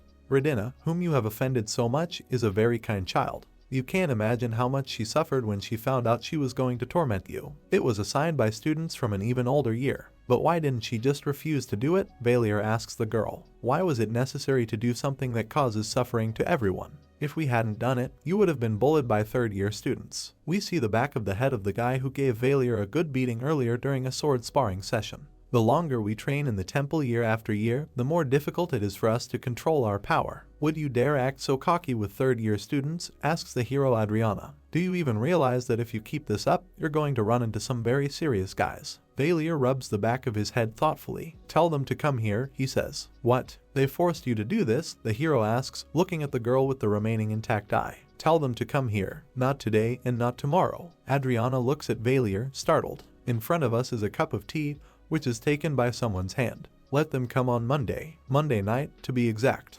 3rd-year bastards. We can see it, that the hand that took the cup belonged to the prince. He's sitting in an ornate chair behind an equally ornate desk. Let's see, says Valier at the end of his speech, whether these goats can force Bertus de Guardias to do push-ups. So you covered up with my name? The prince asks, sipping his tea. Bertus and Valier are sitting at a table on the familiar balcony. The hero confirms the words of the interlocutor, and he doesn't understand why Reinhardt responds as if it's the right thing to use the prince's name as a cover. I knew there was such a tradition in the royal class, says Bertus. I was waiting for them to come, but it turns out they decided not to touch me. The prince raises a cup of tea to his lips. What will happen when the undergraduates come to us on Monday? He asks Valier. And what will happen next? Will they force me to do what they need me to do? Or will you? Most likely, they just won't show up, the hero replies, but if they do, it will be just fine. And what's so great about it? Would they beat the prince if he refused to obey? It's going to be pretty damn funny anyway. What happens if I just do what they ask, don't you think? Bertus gets up from the table and looks at Valier with some disdain.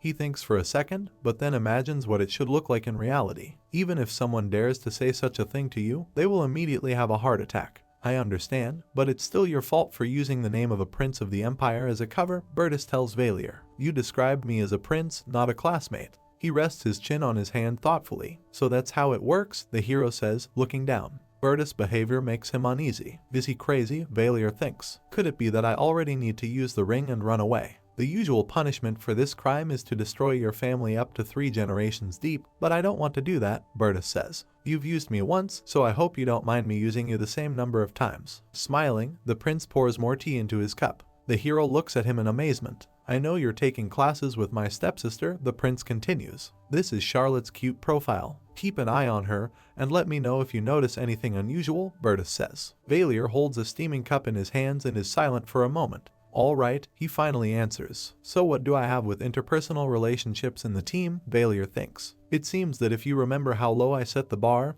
then everything is fine. Today I saved them from being bullied altogether. The hero walks along a completely empty night street, apparently after the end of the meeting with Bertus. However, calling a girl from the Duke of St. Owen's family an idiot can hardly be considered a relationship improvement. Harriet, the devil, she complained about me to Bertus. The hero has a rather gloomy expression on his face. Suddenly, he notices a girl he knows sitting at a cafe table as he passes by. She sips from a small cup. This is Harriet. She is calmly reading a book, but still notices Valier. When she sees who it is, she turns away, her expression one of utter contempt. Valier looks at her quizzically. What's the matter with you, Miss Noble Student? He thinks. How polite of you to show your feelings so openly. A cheeky smile appears on his face. This reaction of hers only confirms that I was right to call her an idiot, he thinks. He enters the cafe and says the word out loud. The girl turns to look at him, startled. What did you say? She shouts angrily. Don't you dare call me that. The hero shows a surprised innocence on his face. I just said the word, he says. Why did that make you so angry? Is your name Idiot or something? I said it without any ulterior motive, and you're making a scene out of the blue. Harriet doesn't understand what's going on. She looks at Valier in surprise as she picks up her cup of tea. They say you're smart, but I think you're a little dumb, he says. Are you really an idiot? Harriet is terrible to look at. She looks like she's going to burst out of anger. She slams her cup down on its saucer, sending a spray of tea flying in all directions. Are you fucking serious? It seems like she's ready to kill this jerk. Are you trying to provoke me into being punished for using my family status? She yells angrily, jumping up from her seat and pointing a finger at Valier's face. No, I didn't plan anything like that, Valier says calmly. Then why are you doing this to me, you brute? I'm not an idiot. Do you understand me? What's wrong with you at all? Harriet shakes her fist, and the hero defiantly covers his ears so as not to hear these screams. You're so loud, he says. Look, I'm just having fun like this. I get so many interesting reactions from you just calling you an idiot. Tell me, if you were in my position, wouldn't you do exactly the same thing? He turns away from his classmate and pretends to leave. What? You're just having fun? The girl asks. Actually, I think you're very cute, says Valier. Harriet blushes and sticks out her eyes. What did you say? She shouts loudly, still clenching her fists. The hero behaves as if nothing has happened. He goes to the door, telling her that he called her cute. Even geniuses, he says, can look incredibly cute. I like you because you act like a child. That's all. Now go to bed. To grow a little more. Harriet doesn't know how to react to this nonsense. She stands in the middle of the cafe with clenched fists and looks at the back of a classmate leaving. What was that all about? She asks someone left alone. Monday. The meeting time has come. A delegation from another class approaches the classroom of Class 1A. One of the students calls Reinhardt. You've seriously damaged the reputation of the Gardes family's heir, Art de Gardes, he says, tossing a pair of white gloves in front of him. We see that he himself says these words. I'm challenging you to a duel to restore my reputation, he says, looking down at Valier at his desk. A duel, he says thoughtfully. You can choose the time and place. A second will make sure that everything goes according to the rules. It looks like Art is very determined. The hero looks away thoughtfully. I got it, he says. You tried to beat up a junior, but he grabbed you by the bells. You're burning with shame, so you decided to have a noble duel. Did I phrase it correctly? Redina, the yellow-haired girl standing next to Art, lashes out at Valier with accusations. What you did wasn't fair. The bastard. Pervert. Which means dishonest, the hero answers her. Where were you looking when this guy completely ignored our weight classes and wanted to turn my face into a bloody mess? Art speaks again. So be it if you want to give up the noble duel and swallow your shame. This will only confirm the reputation of a man who can win only with the help of dirty tricks. The upperclassmen stand next to Valier's desk and glare at him. The hero's peers look around, but they are silent and do not interfere. But of course, I accept the challenge, says Valier. Redina does not believe her ears and looks at the hero in surprise. Art looks at him with anger and disdain. All right, he says, just know that I won't fall for the same trick twice. The hero slyly looks somewhere. Besides, Art continues, I won't feel sorry for you because you're weaker than me. We understand that Valier glanced at Harriet. The girl returns his gaze with a look of excitement and perhaps pity. I will instill in your body respect for the power of your elders. Art begins to use very high-flown turns of speech. The hero looks at him without getting up from his seat. In front of us is a staircase, on the landing of which Valier and Redina are standing. The yellow-haired girl tells the hero that she wants to say a few words to him. About what? He asks. Hurry up, he says. I need to get to the homeroom teacher before the next class starts. You don't have to be so calm with your fists clenched, Redina explains to him. Are you crazy or something? Art is a 3 of the second year. Don't you understand what that means? You could die. He won't kill me, Valier says calmly. He doesn't even take his hands out of his pockets. You said, the girl declares, that you have neither the ability nor the talent. Why are you acting like this? Just go to Art and apologize to Art. It seems that Redina is genuinely worried about both duelists. He said he would forgive you if you sincerely apologized. It's life, girl, Valier says, and turns to go about her business. If I'm going to be beaten, then so be it. Redina shouts after him to stop for a second, but he ignores her words. The hero did not agree to this apparently unequal duel because he was suddenly distraught. We see Valier's determined face. He just wants to create a psychologically hopeless situation. To unlock autosuggestion, the only talent currently available to him,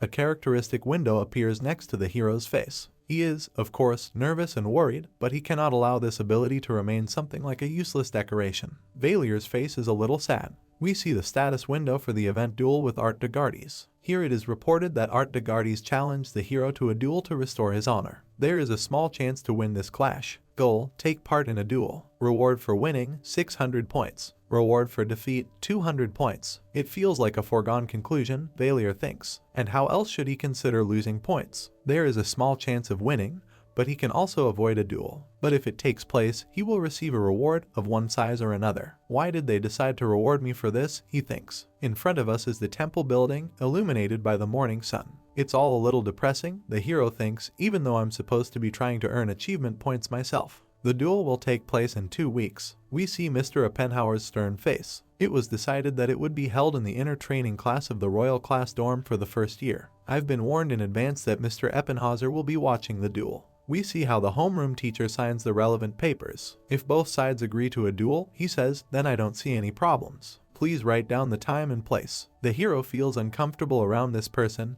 His whole body is shaking. Valier, on his own initiative, reported the duel to Mr. Oppenhauer. And, of course, the rumors about her began to be discussed violently in grades A and B. In front of us is the school stadium, where Ludwig and Valier are winding circles. Reinhardt, what happened there? Asks Ludwig. Are you going to fight a duel with a sophomore? Can you do that? It's full of very strong fighters. Besides, it's a duel. I won't be able to help, I'll just have to watch. Yes, we've had something happen, Valier replies, panting from running. I don't want to explain in more detail. To be more precise, the hero found out this during a joint physical training class. Wouldn't it be better to just apologize? Ludwig says. You could get very seriously hurt. If only it were that easy, Valier replies. Stop talking to me. I don't have enough breath. We see that Valier and his companion are being watched by a girl. This is Charlotte, and she has a very unkind look in her eyes. We see the trembling legs of a dead tired man. This is Valier, who barely trudges along the school corridor on half-bent legs. Damn Ludwig, he thinks. Running is 100 times harder when someone is constantly talking to you. Hey, stay put, the hero suddenly hears. Who? Me. He tries to turn toward the source of the sound.